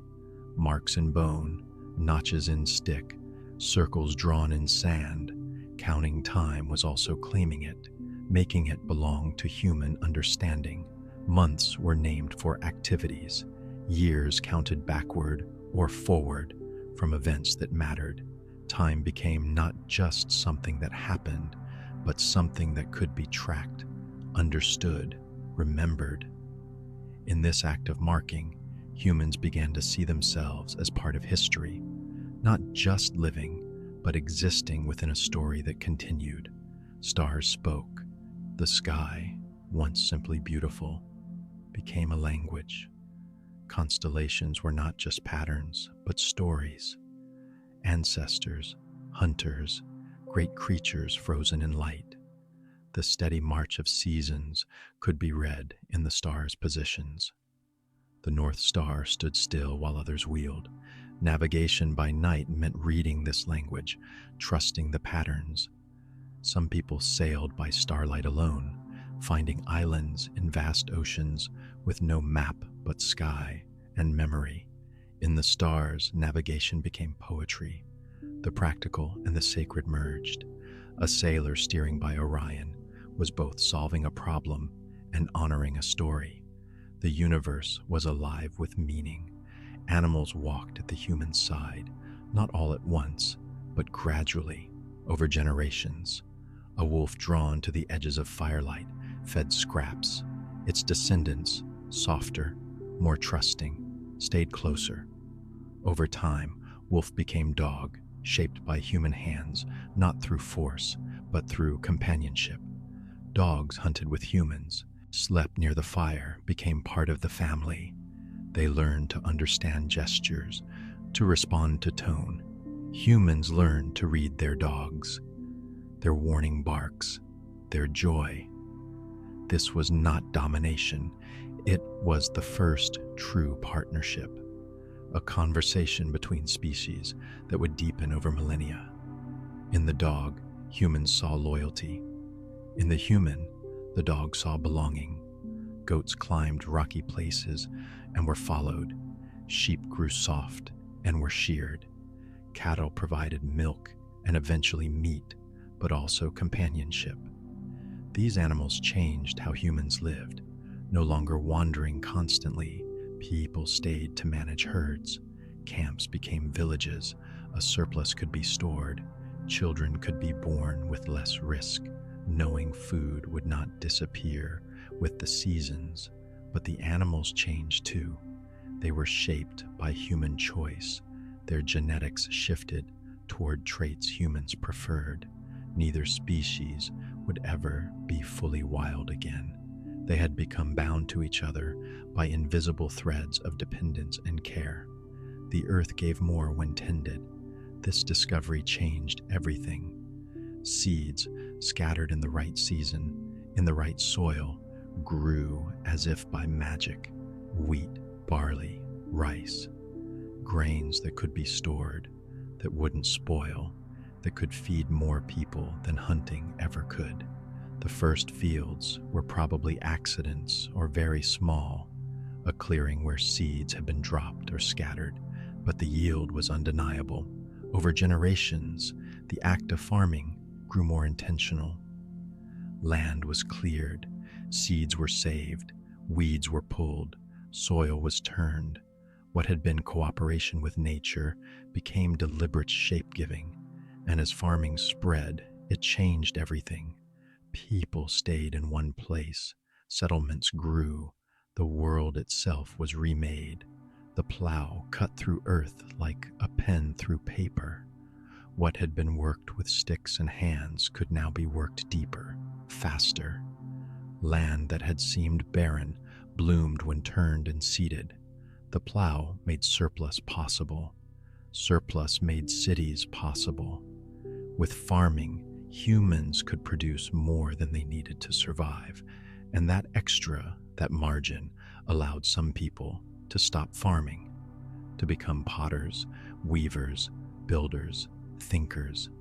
Specialization meant better tools, better craft. It also meant hierarchy. Someone had to collect the surplus, to decide how it was used, and in that decision, power was born. Walls rose from stone and brick. What had been scattered camps became settlements, then villages, then cities. Walls meant protection, but also statement. We are separate, we are distinct, we are ours. Inside the walls, streets formed, buildings clustered, markets emerged. People who had never met before lived in close proximity.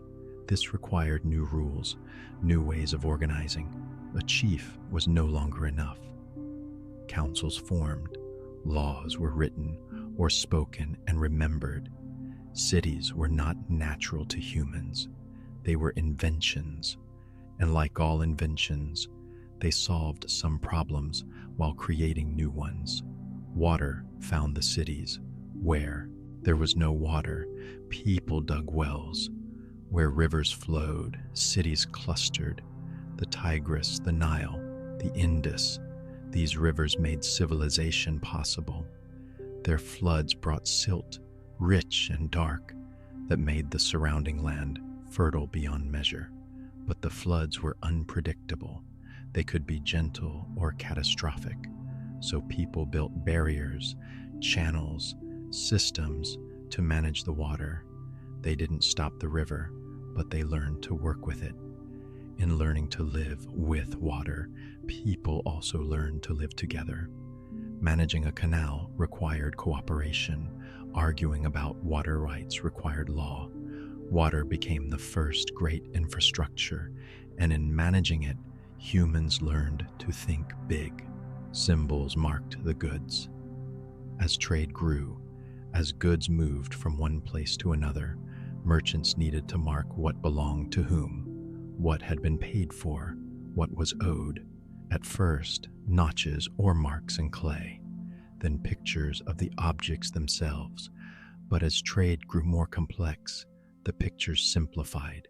A mark for grain, a mark for oil, a mark for 1 unit, for 10, for 100.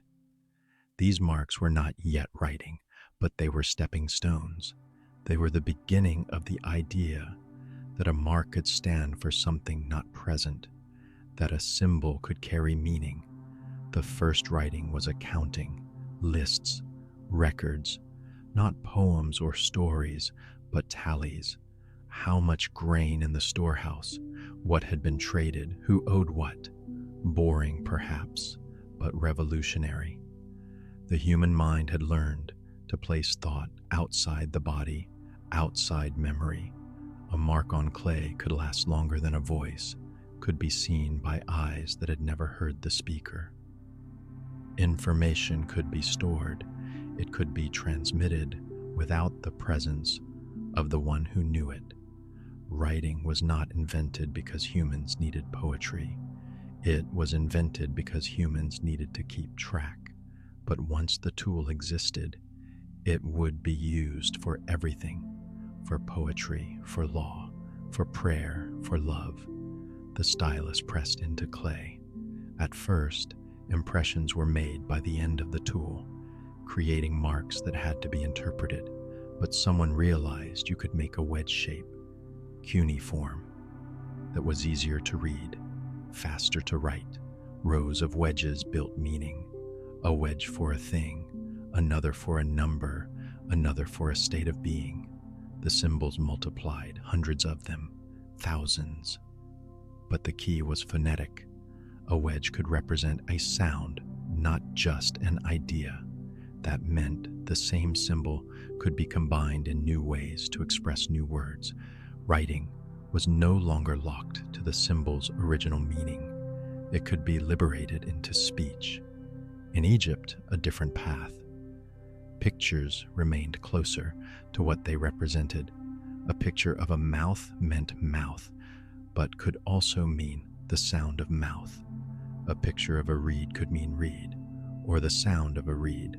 Over time, some symbols lost their picture-like quality and became abstract, but always there was a connection to the visual. The Egyptians carved into stone with such permanence that the very medium made them think of eternity. Their writing was not just information, it was a claim to immortality. To write something in stone was to make it last. Stories emerge from the dust. Not the first stories. Those had existed for millennia, passed by voice and gesture and memory. But now, stories could be written. The Epic of Gilgamesh, tales of gods and floods, of heroes and monsters, a king seeking immortality, a friendship so deep it transcended death. In writing these stories, people were not just recording them, they were transforming them. A spoken story changes each time it's told. A written story could be repeated exactly. It could be studied, debated, reinterpreted. The story became fixed and fluid at the same time, fixed in its words, fluid in its meaning. Law came down from heaven. The Code of Hammurabi, inscribed on stone, claimed authority not from people but from gods. If you struck your father, your hand would be cut off. If you killed a noble, you would be killed. If you killed a slave, you would pay a fine. The law was not fair by modern understanding, but it was written. Everyone could know it. No one could claim ignorance. The powerful could still manipulate it, but at least it existed outside their will. It was a step toward justice, even if an imperfect one. Numbering systems emerged. The Babylonians used base 60, which is why we still have 60 minutes in an hour, 60 seconds in a minute. The Egyptians used base 10. The Maya would later use base 20. Each system reflected something about how that people understood the world. Some could do mathematics that was brilliant in its sophistication. Some could calculate the positions of stars, predict eclipses, measure land. Numbers were not just a way of counting. They were a way of understanding the universe's structure. Bronze replaced stone. Copper alone was too soft, too easily damaged. But copper mixed with tin created bronze, hard, resilient, able to hold an edge. Tools became more efficient. Weapons became more deadly. The Bronze Age brought warfare to a new level. Organized armies, iron chariots, coordinated strategy. But it also brought trade. Bronze required both copper and tin, and these were not always found in the same place. Merchants traveled vast distances. Cultures that had never met began to trade. The world was becoming smaller, connected by the paths that people walked carrying bronze. Alphabets emerged like flowers.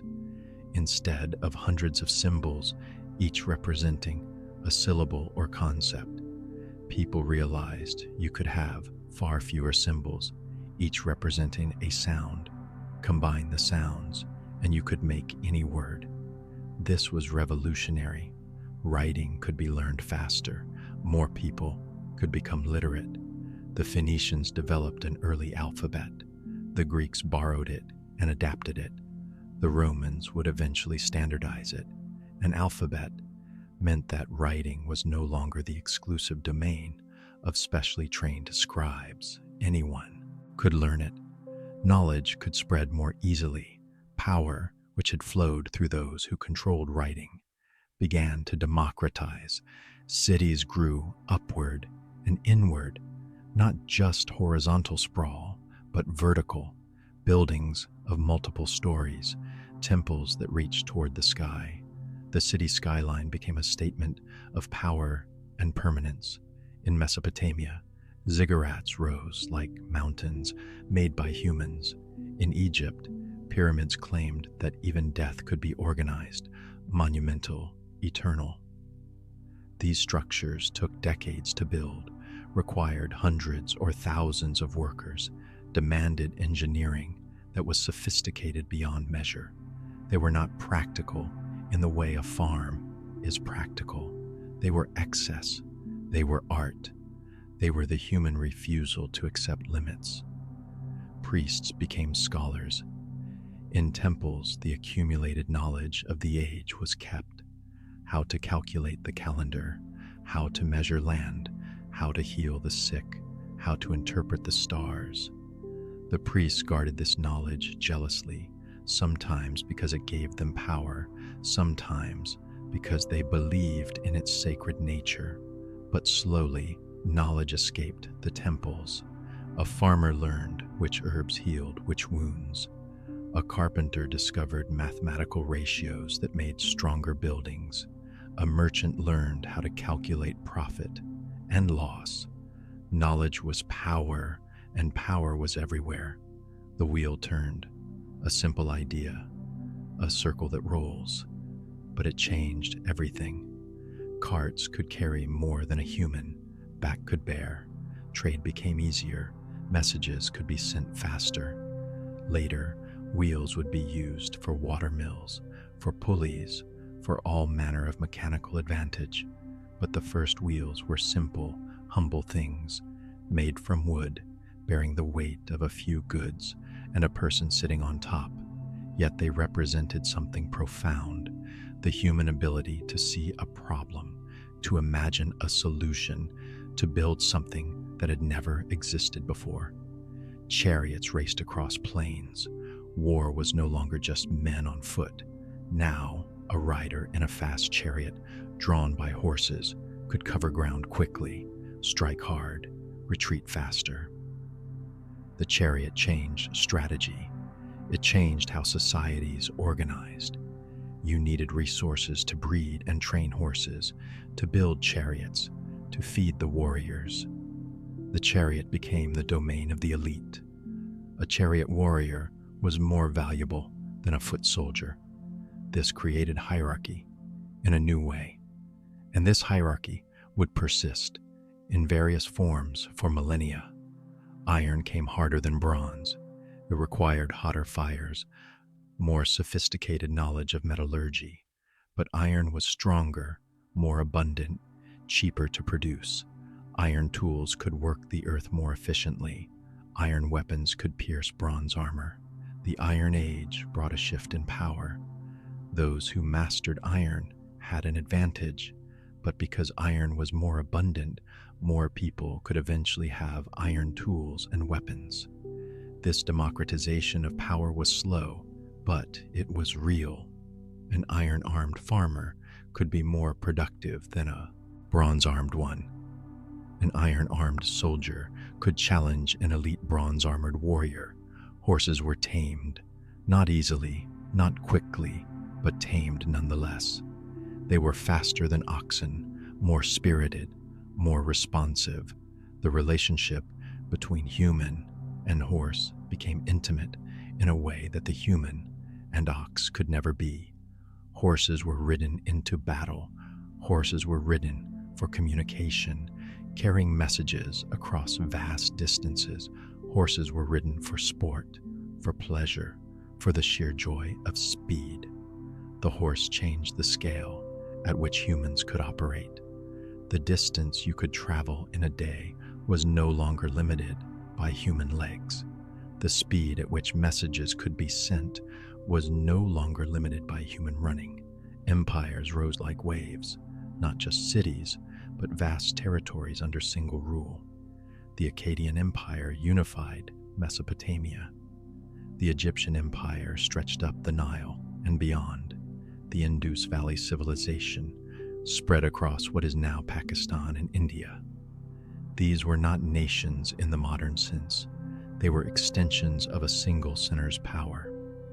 An emperor or pharaoh ruled not by consent, but by force, by the will of gods, by tradition. But the very fact of empire meant that different peoples with different customs and beliefs had to learn to coexist. Roads connected distant places. Trade brought merchants to foreign lands. An empire meant a shared language, usually, or at least a lingua franca, a shared way of communicating across difference. Census takers walked the land.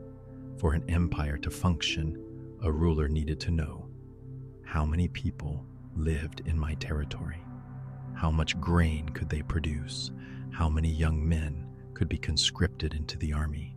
Censuses meant organization on a scale that was staggering. It meant understanding your entire territory as a system. It meant creating bureaucracies to manage information. The bureaucrat was a new kind of power. Not the warrior, not the priest, but the one who kept the records, who knew the numbers, who could tell you the answer to any administrative question. Gods multiplied. Different peoples worshipped different deities, but as empires grew, the gods began to merge. A local god might become identified with the empire's god, or both might coexist, each revered in their own place. Temples were built to honor the gods, and these temples became centers of community and power. A priest could interpret the god's will. A temple could hold wealth, could loan money, could provide education. Religion was not separate from daily life. It was woven through everything. A baker worshiping a grain god, a sailor worshiping a sea god, a warrior worshiping a war god.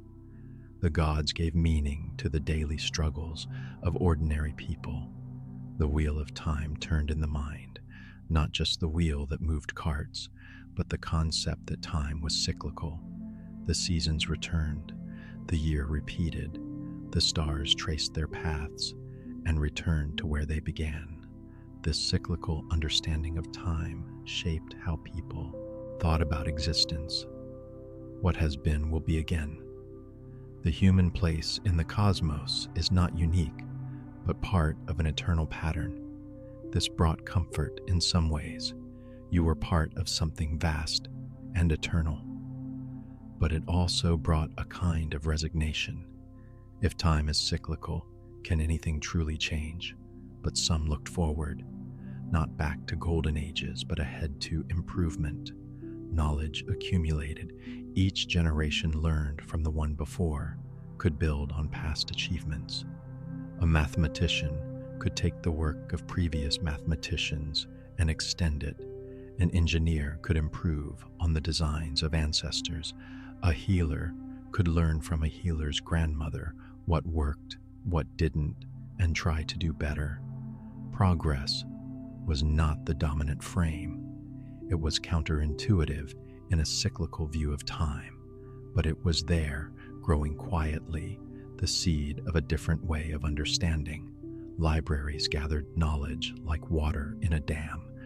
The Library of Alexandria, whether it existed exactly as legend claims or not, represents something real. The human desire to accumulate, preserve, organize, and share knowledge. Scribes spent lifetimes copying texts. Scholars traveled great distances to access them. Knowledge was power, but it was also something worth preserving for its own sake. A text could be consulted by future generations. A discovery made by one person could be built upon by many. The library was a kind of immortality, not the personal immortality of the pharaoh in his tomb, but the immortality of ideas. Silk moved along roads, not roads of stone, but routes worn by the feet of merchants, by the hooves of horses, by the feet of camels. The Silk Road connected China to the Mediterranean, moving goods, but also ideas. A Chinese philosopher's ideas could eventually reach Rome. Roman engineering could inspire Chinese builders. Diseases traveled these roads too, and crops, and animals, and ways of seeing the world. The world was becoming knitted together by these roots, slowly, imperfectly, but surely. An idea that started in one place could take root in another. A plant that had never been seen before could arrive and transform agriculture. The world was becoming imperceptibly one. Paper replaced papyrus. The Chinese invented paper making, a technique so efficient and simple that it would eventually spread throughout the world. Paper was cheaper than papyrus, easier to produce, could be made to various thicknesses for different purposes. With paper, writing became more accessible. More people could afford to write. More texts could be produced. The accumulation of knowledge accelerated. What had required a library of tens of thousands of scrolls could now be contained in a fraction of the space with paper. The medium shaped the message. As it became easier to write, people wrote more, and the world became filled with human words.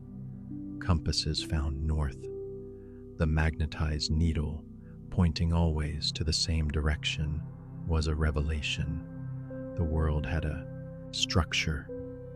There was a consistency to navigation that didn't depend on stars or sun. You could travel in clouds or fog or daylight and still know which way to go. The compass made trade safer. It made exploration possible. It gave humans confidence that the world could be mapped, could be known. With the compass came the idea of absolute direction, of a fixed frame of reference. The world was not just a place to be experienced, but a place to be understood through measurement. Gunpowder changed war. An invention from China, originally used for fireworks, it was weaponized into cannons, then guns. A person with a gun could kill a person with a sword without the strength or training that swordcraft required. An old woman could kill a young warrior. A peasant could kill a noble. Firearms democratized killing in a way that was terrible and transformative. The age of armor and knights and cavalry charges began to give way to the age of massed infantry with guns. War became more brutal in some ways, less personal in others. The warrior's honor meant less. The strategy of armies became more important. Discipline and organization could compensate for individual skill. Printing freed the word. Movable type, perfected in Europe by Gutenberg, though invented earlier in China, meant that a text could be set once and printed many times. Before printing, every book had to be copied by hand. A copy took months. It cost enormous sums. Only the wealthy and the church could own books. With printing, copies could be made in days for a fraction of the cost. Knowledge began to spread like wildfire. A book could be published in one place and copies sent to hundreds of cities. The spread of ideas accelerated dramatically. And with that acceleration, the modern world began to emerge. Universities gathered to learn, not just libraries, but institutions where people could come to study, to debate, to build on existing knowledge collectively. Masters and apprentices, formal curricula, degrees that certified understanding. The university was a medieval invention, but it would shape modernity profoundly. A university was a place where the old and new could meet, where tradition and innovation could be tested against each other. It was a place where criticism was not just tolerated but encouraged. It was the beginning of a very different way of thinking, not dogma, but questioning. Navigation became science, instruments for measuring the angle of the sun, the star of the north, the horizon, maps that grew more accurate as more explorers returned with better measurements.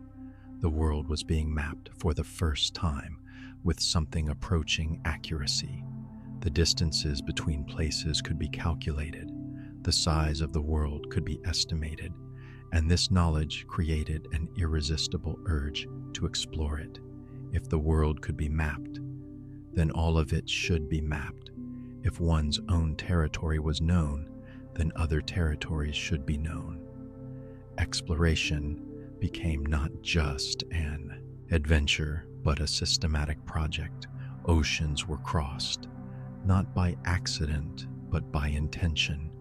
Ships grew larger, stronger, capable of carrying more cargo and more people. Routes across vast stretches of open water became survivable.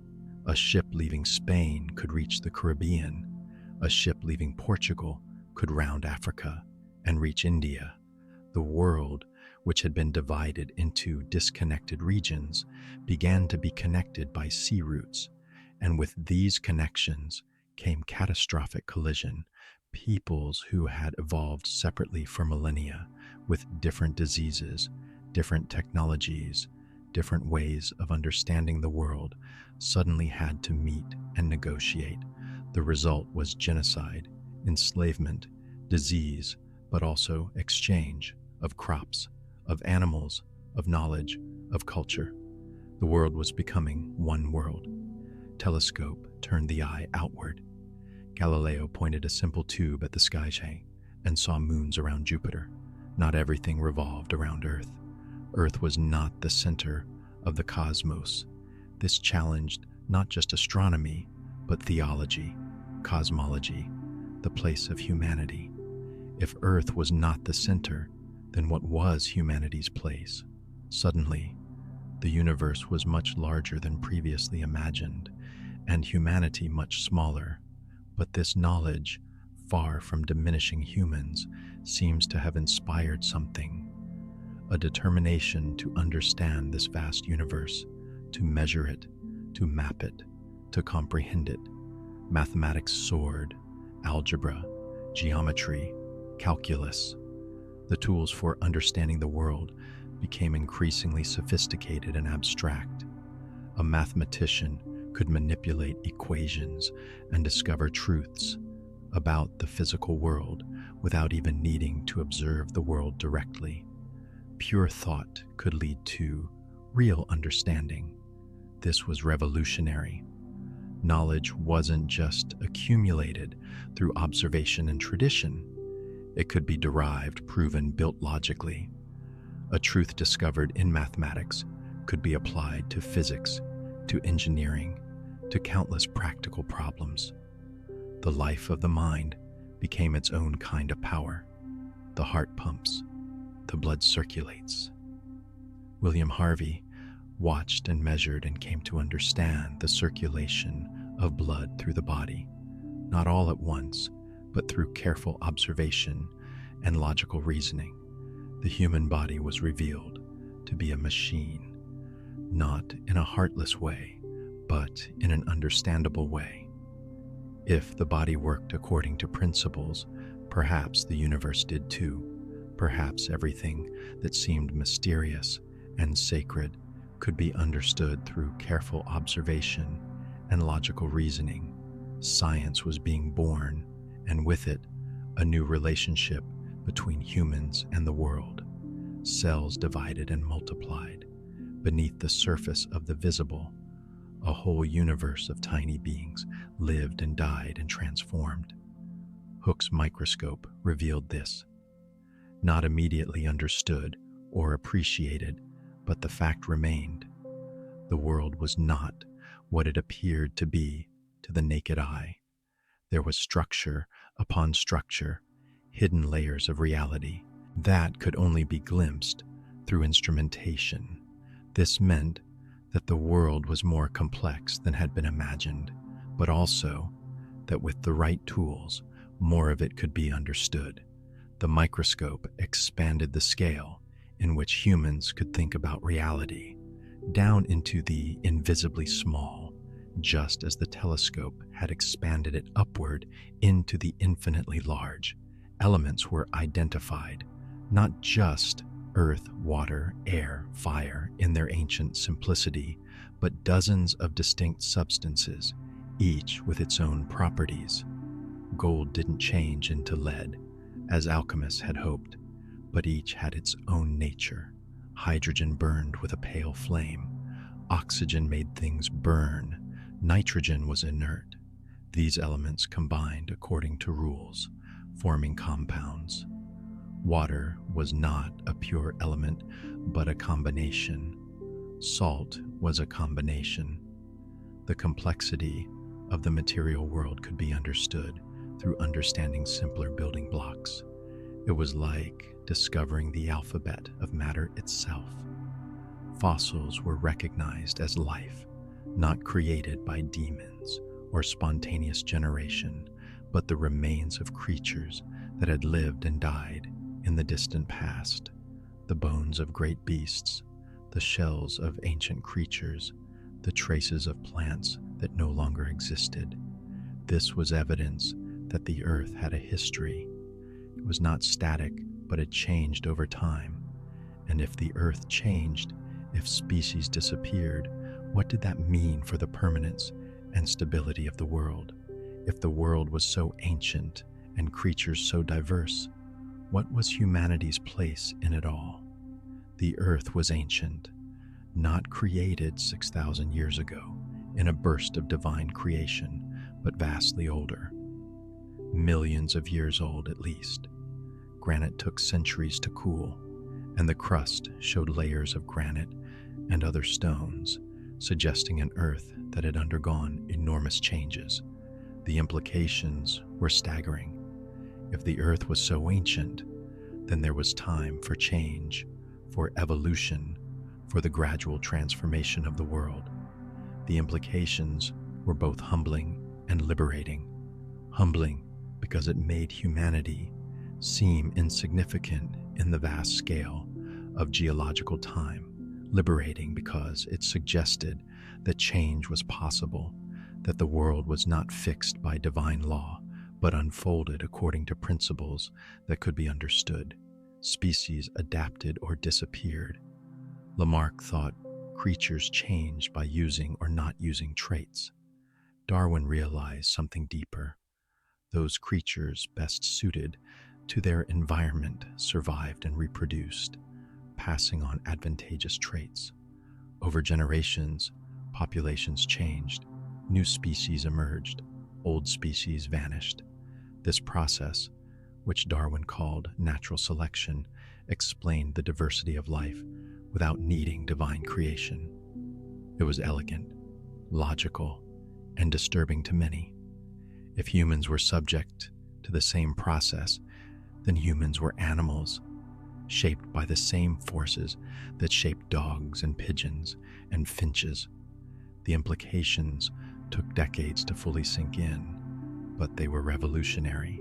Genes carried information not fully understood at first, but the idea that traits were inherited through some material substance and that these substances could be studied and understood.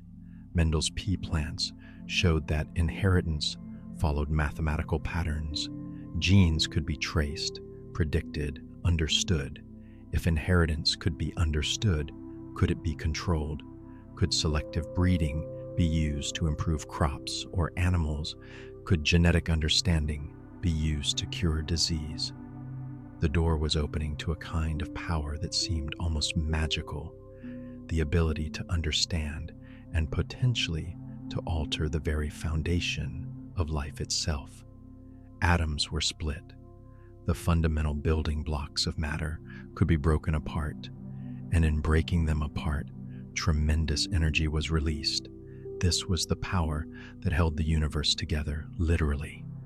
The bonds that held atoms together contained more energy than any chemical reaction. This energy could be harnessed, converted into heat, into light, into the power to destroy. The implications were staggering. The power of the atom suggested that the universe operated according to laws of energy and matter that were universal, and it suggested that humans, having discovered these laws, had discovered a power that could reshape the world. Radio waves connected distant places. A voice could be sent through the air and received thousands of miles away without any physical connection. This was magic made real. Communication could be instantaneous. A person in New York could hear a person in London in real time. News could travel at the speed of light. Information could be transmitted without the slow journey of trains or ships. The world was becoming smaller, not in size, but in the time it took to cross. What had once required months to communicate could now be done in moments. The pace of the human world began to accelerate. Machines could think, or at least, they could process information, make calculations, solve problems that required logic. The computers, first mechanical, then electrical, then electronic, could perform calculations that would take humans hours and seconds. They could store information, retrieve it, process it. They were tools that amplified human thought, allowing complex problems to be solved that were previously intractable. And as they improved, as they became faster and smaller and more capable, the question emerged: if machines can think, how is machine thinking different from human thinking? What is consciousness? What makes human intelligence unique? Electricity flowed through wires, not just the static electricity discovered by ancient peoples rubbing amber, but a controlled, continuous flow of electrical current. This could power motors, could generate light, could transmit signals. Electricity was invisible and mysterious, but its effects were undeniable and revolutionary. Cities were lit by electric light, no longer dependent on the sun. Machines could be powered without the strength of humans or animals. Messages could be sent via telegraph, via radio, via countless mechanisms. Electricity became the invisible force that powered the modern world. Oil transformed transportation, not as mystical lamp oil, but as fuel for internal combustion engines. Cars, ships, airplanes all ran on oil. The Industrial Revolution had been powered by coal and steam, but the automotive and aviation revolutions were powered by oil. Oil extraction became a global enterprise. The ability to move quickly across land and sea and sky changed everything. Isolated regions were no longer isolated. The world could be crossed in days, not months. The speed of life accelerated.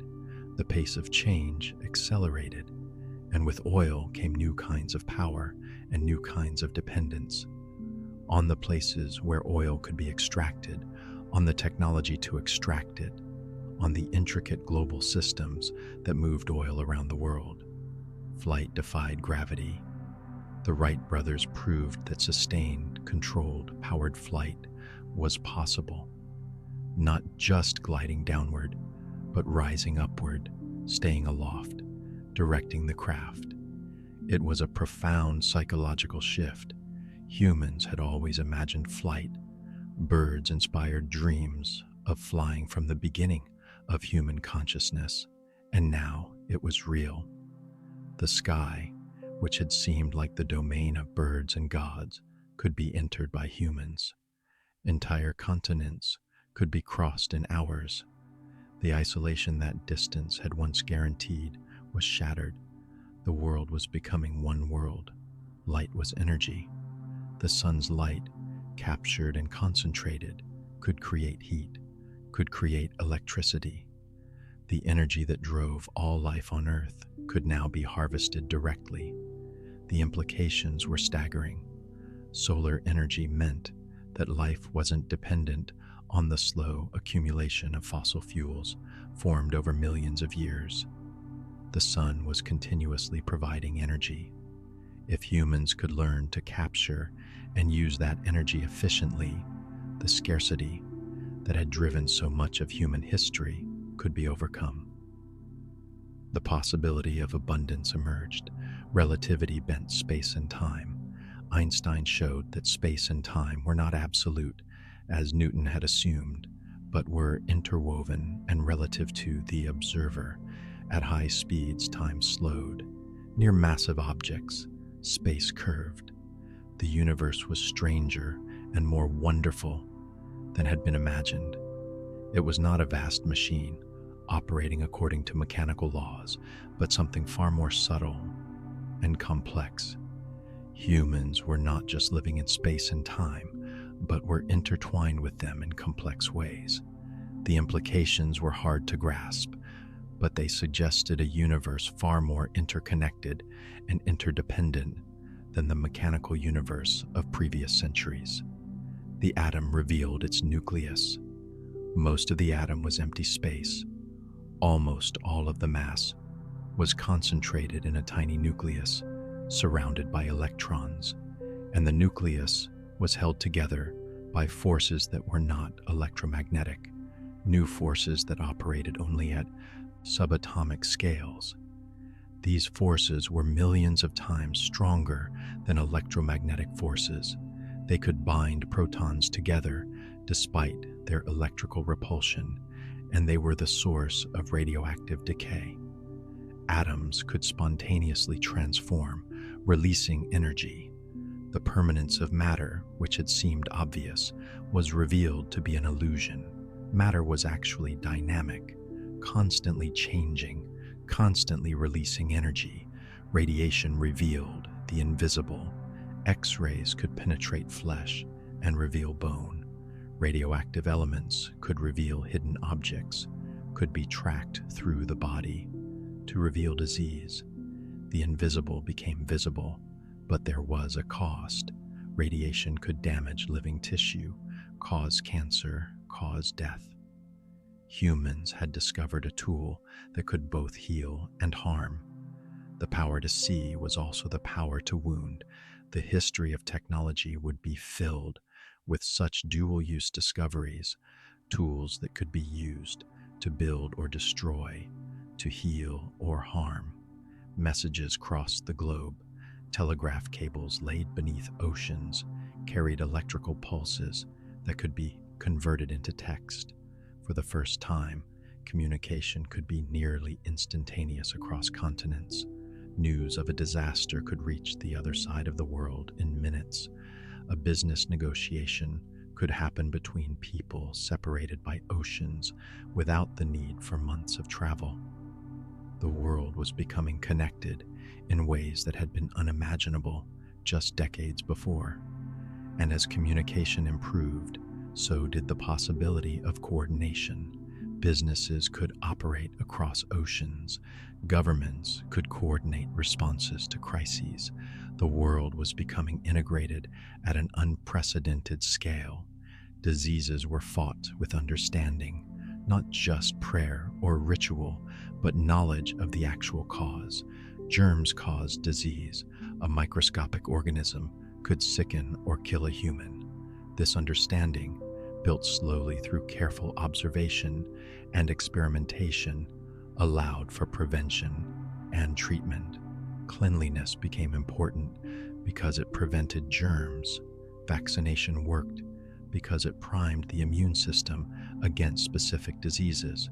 Surgery could now be performed with less fear of infection because surgeons understood the danger and could take precautions. Life expectancy began to climb.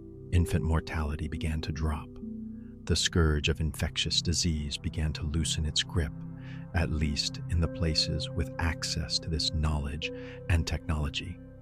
Chemicals were synthesized, not just extracted from plants or minerals, but created in laboratories by human hands. Aspirin, created from salicylic acid derived from willow bark. Antibiotics, created to kill bacteria. Vitamins, synthesized to prevent deficiency diseases. The pharmacy became a place where human knowledge of chemistry could be used to create substances that never existed in nature before. Substances that could heal, that could transform. The boundary between natural and artificial blurred. What came from a chemical reaction in a lab was just as real, just as effective as what came from a plant. Human intelligence could create new substances, new tools, new possibilities for healing. Vaccines trained the immune system. A weakened or killed version of a disease-causing organism introduced into the body allowed the immune system to learn to fight the real disease without suffering from it. Smallpox, which had killed millions, could be prevented. Other diseases followed.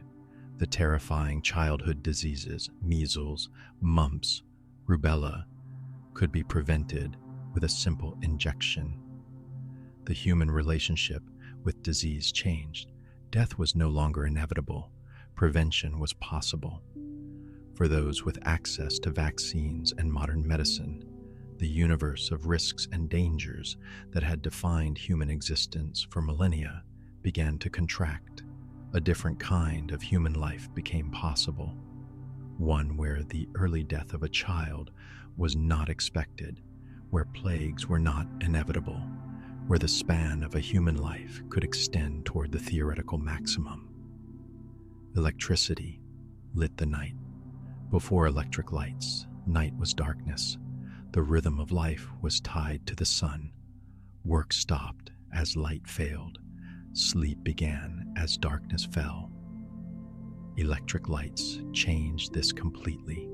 Work could continue through the night. Entertainment could happen at all hours. The day became extended. The boundary between day and night blurred. This simple change had profound effects on how humans lived, when they worked, when they thought, when they rested. The circadian rhythm that had governed human existence was disrupted. Humans could now live according to the clock rather than according to the sun. Information could be stored and retrieved. Libraries grew, but more importantly, systems for organizing information became sophisticated. Card catalogs allowed you to find a book. Filing systems allowed you to locate a document. The ability to store information and then retrieve it quickly multiplied human capability. A scientist could stand on the shoulders of all previous scientists, accessing their work instantly. A historian could examine documents from centuries past. The collective memory of humanity could be preserved and accessed. Information became power, but it also became democratized. If you could read and could access a library, you could learn what others had learned. Photographs captured reality. A camera with a fast shutter could freeze a moment that was happening. The image on the photograph was a kind of truth. It was light that had bounced off the scene and been captured on film, but it was also a kind of lie. The photographer chose what to include and exclude. The film captured only certain wavelengths of light. The context was lost. A photograph was both evidence and interpretation. It created a new kind of relationship between humans and reality, one mediated by technology, shaped by the choices of the photographer, but also claimed to be objective. The camera doesn't lie, people said, but cameras absolutely do. They lie by selective attention, by framing, by the choices made in the moment of capture and in the moment of development. Moving pictures told stories. A sequence of photographs shown rapidly created the illusion of motion. A camera could now capture not just a frozen moment, but a flowing sequence of moments. Stories could be told visually. Emotion could be conveyed through movement and expression captured on film. Cinema emerged as an art form and a technology. Stories that had been told in words could now be told in images. The audience didn't have to imagine the scene. They could see it, could watch the actor's face, could feel the emotion in a way that words alone could not convey. Cinema was the first truly new art form, enabled by the technological possibilities of the modern age. The atom exploded, not metaphorically, but literally. Scientists split the nucleus of an atom and found that tremendous energy was released, the binding energy that held the nucleus together. This energy could be released in a chain reaction where splitting one atom would cause other atoms to split, releasing more energy, which would cause more atoms to split in an exponential cascade of destruction. The atomic bomb was created, a weapon of such power that it could level a city, could kill hundreds of thousands of people, could render an area uninhabitable for decades. Humanity had achieved the power to destroy itself, and there was no guarantee it wouldn't use it. The age of existential risk had arrived. but the same nuclear reactions could provide power. A controlled chain reaction could be used to generate heat, to boil water, to turn turbines, to generate electricity. Nuclear power plants emerged as a new source of energy. They promised abundant, clean energy, the dreams of energy abundance, which had seemed impossible, suddenly seemed possible. Nuclear energy could power factories, cities, entire civilizations. The promise was immense, but so was the risk. A nuclear accident could poison the land for generations. Radioactive waste remained dangerous for thousands of years. The promise and peril of nuclear energy were both recognized, but often the promise was emphasized more than the peril. Plastics were invented, cheap, versatile, durable. They could be molded into any shape. They resisted decay. They were perfect for packaging, for creating disposable goods. Plastic became ubiquitous. It enabled mass production and mass consumption in ways that hadn't been possible before. Goods could be packaged, shipped, sold, used once, thrown away. The economics of disposability became possible, but plastic didn't actually disappear when thrown away. It persisted, breaking down into smaller pieces but never truly vanishing. Oceans filled with plastic, landfills overflowed. The legacy of convenience was a new kind of pollution that seemed nearly impossible to clean up. Computers grew smaller and faster. What had once required a room-sized machine could eventually fit on a desktop. What had once cost a fortune became affordable. What had once required specialized training became intuitive. Computers became tools that ordinary people could use, and as they became more prevalent, they began to change how people thought, what they worked on, how they communicated. Information could be processed faster than ever before. Calculations that would take weeks by hand could be done in minutes. Patterns and data that would never have been noticed could be identified and analyzed. The power to manipulate information, which had been concentrated in the hands of a few, began to disperse. The internet connected computers, not just within a building, but across cities, continents, around the world. Messages could be sent instantly. Files could be shared. Knowledge could be accessed from anywhere. The internet created the possibility of communication and connection at a scale that had never been possible. A person in a small village could access information from the world's greatest libraries. A person anywhere could communicate with anyone else with an internet connection, regardless of distance or cost. The internet began as a military and academic network, but it expanded to include the general public. Suddenly, information that had been restricted or expensive became freely available. Knowledge could be shared without the gatekeepers, the publishers, the librarians, the experts who had traditionally controlled its distribution. The information age arrived. Data became the new gold.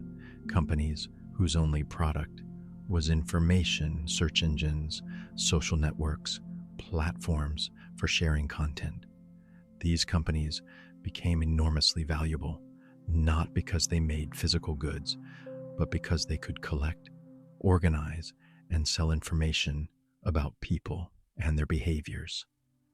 The digital age created new kinds of power, not physical power, but the power to influence what people saw, what they thought, what they believed.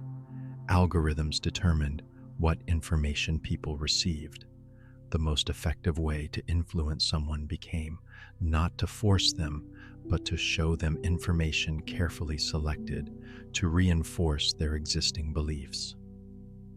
Genetic engineering became possible.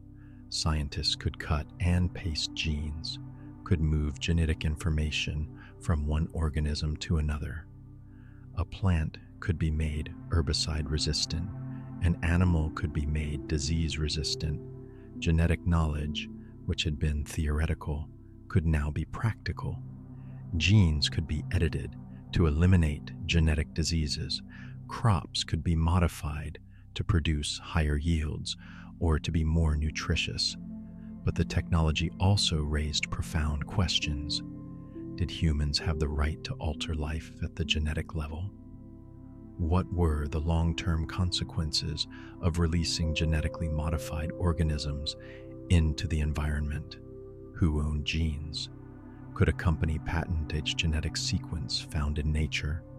The climate warmed, not gradually, as it had over geological time, scales but rapidly, within a human lifetime. The burning of fossil fuels released carbon dioxide, which trapped heat in the atmosphere. The Earth's temperature began to rise, weather patterns began to change, ice caps began to melt, sea levels began to rise. The change was slow enough that people could deny it, could dismiss it, could hope it would go away. But the evidence accumulated. The warmest years on record came in recent decades. Ecosystems that had seemed stable began to shift. Species began to disappear, and unlike previous extinctions, this one was clearly caused by human activity. Humans had the power to change the planet's climate, and they were using it, whether intentionally or not. Renewable energy was explored. Solar panels could convert sunlight to electricity. Wind turbines could convert wind to electricity. Hydroelectric dams could use falling water. These sources of energy didn't deplete resources and didn't emit greenhouse gases. They offered a path toward a sustainable energy system, but they faced challenges. They were intermittent. The sun didn't always shine. The wind didn't always blow. They required large upfront investments. They had environmental costs of their own. Dams flooded valleys, wind farms killed birds, yet they offered hope. The possibility existed to power civilization without burning fossil fuels, without destroying the climate. The question was whether humans would choose that path. Artificial intelligence learned from data. Machine learning algorithms could be trained on vast amounts of data and could learn to recognize patterns, to make predictions, to perform tasks that had previously required human intelligence. Speech recognition, image recognition, natural language processing, all became possible. AI could play chess better than humans, could diagnose diseases better than doctors, could write coherent text, could create images. The boundary between human intelligence and machine intelligence blurred. Some celebrated this as the beginning of a new era. Others worried that AI could become so powerful that it might pose an existential risk. All recognized that AI was powerful, and the implications were not yet understood. The human genome was sequenced. The complete sequence of human DNA, all 3 billion base pairs, was mapped and published. This information could be used to understand human biology in unprecedented detail. Disease genes could be identified, treatments could be developed, but the genome also revealed uncomfortable truths about human origins. The genetic evidence was clear. Humans had evolved from other animals, had migrated out of Africa thousands of years ago, had interbred with other human species like Neanderthals. The diversity of human genomes revealed that race, as it had been traditionally understood, had no biological basis. Humans were far more genetically similar to each other than traditional racial categories would suggest. Communication became global and instantaneous. Mobile phones, becoming smarter and more capable, connected billions of people. A person could reach another person anywhere in the world at any time. Social media platforms created spaces where people could share their thoughts, their images, their lives with vast audiences. The ability to communicate was democratized in a new way. A person with no traditional platform could reach millions, but the same tools could spread misinformation as easily as truth. A rumor could become a worldwide panic in hours. Conspiracy theories could find audiences of millions. The power to communicate was both liberating and destabilizing. And still, the Earth turns, slowly, gently, as it has for billions of years. The cycles that began in the earliest oceans continue. Seasons shift, tides rise and fall. Life persists, adapts, changes. Humans, who arrived so recently in the history of the planet, have become a force comparable to geological forces in their power to reshape the world. For the first time in the history of life on Earth, a single species has the power to alter the planet's climate, to cause the extinction of other species, to reshape ecosystems. This power brings responsibility. The choices humans make in the coming decades will shape the world for millennia to come. And in choosing, humans carry with them the weight of all this history, the billions of years of life preceding them, the thousands of years of civilization, the centuries of science and technology. The future is not yet written. It rests in human hands.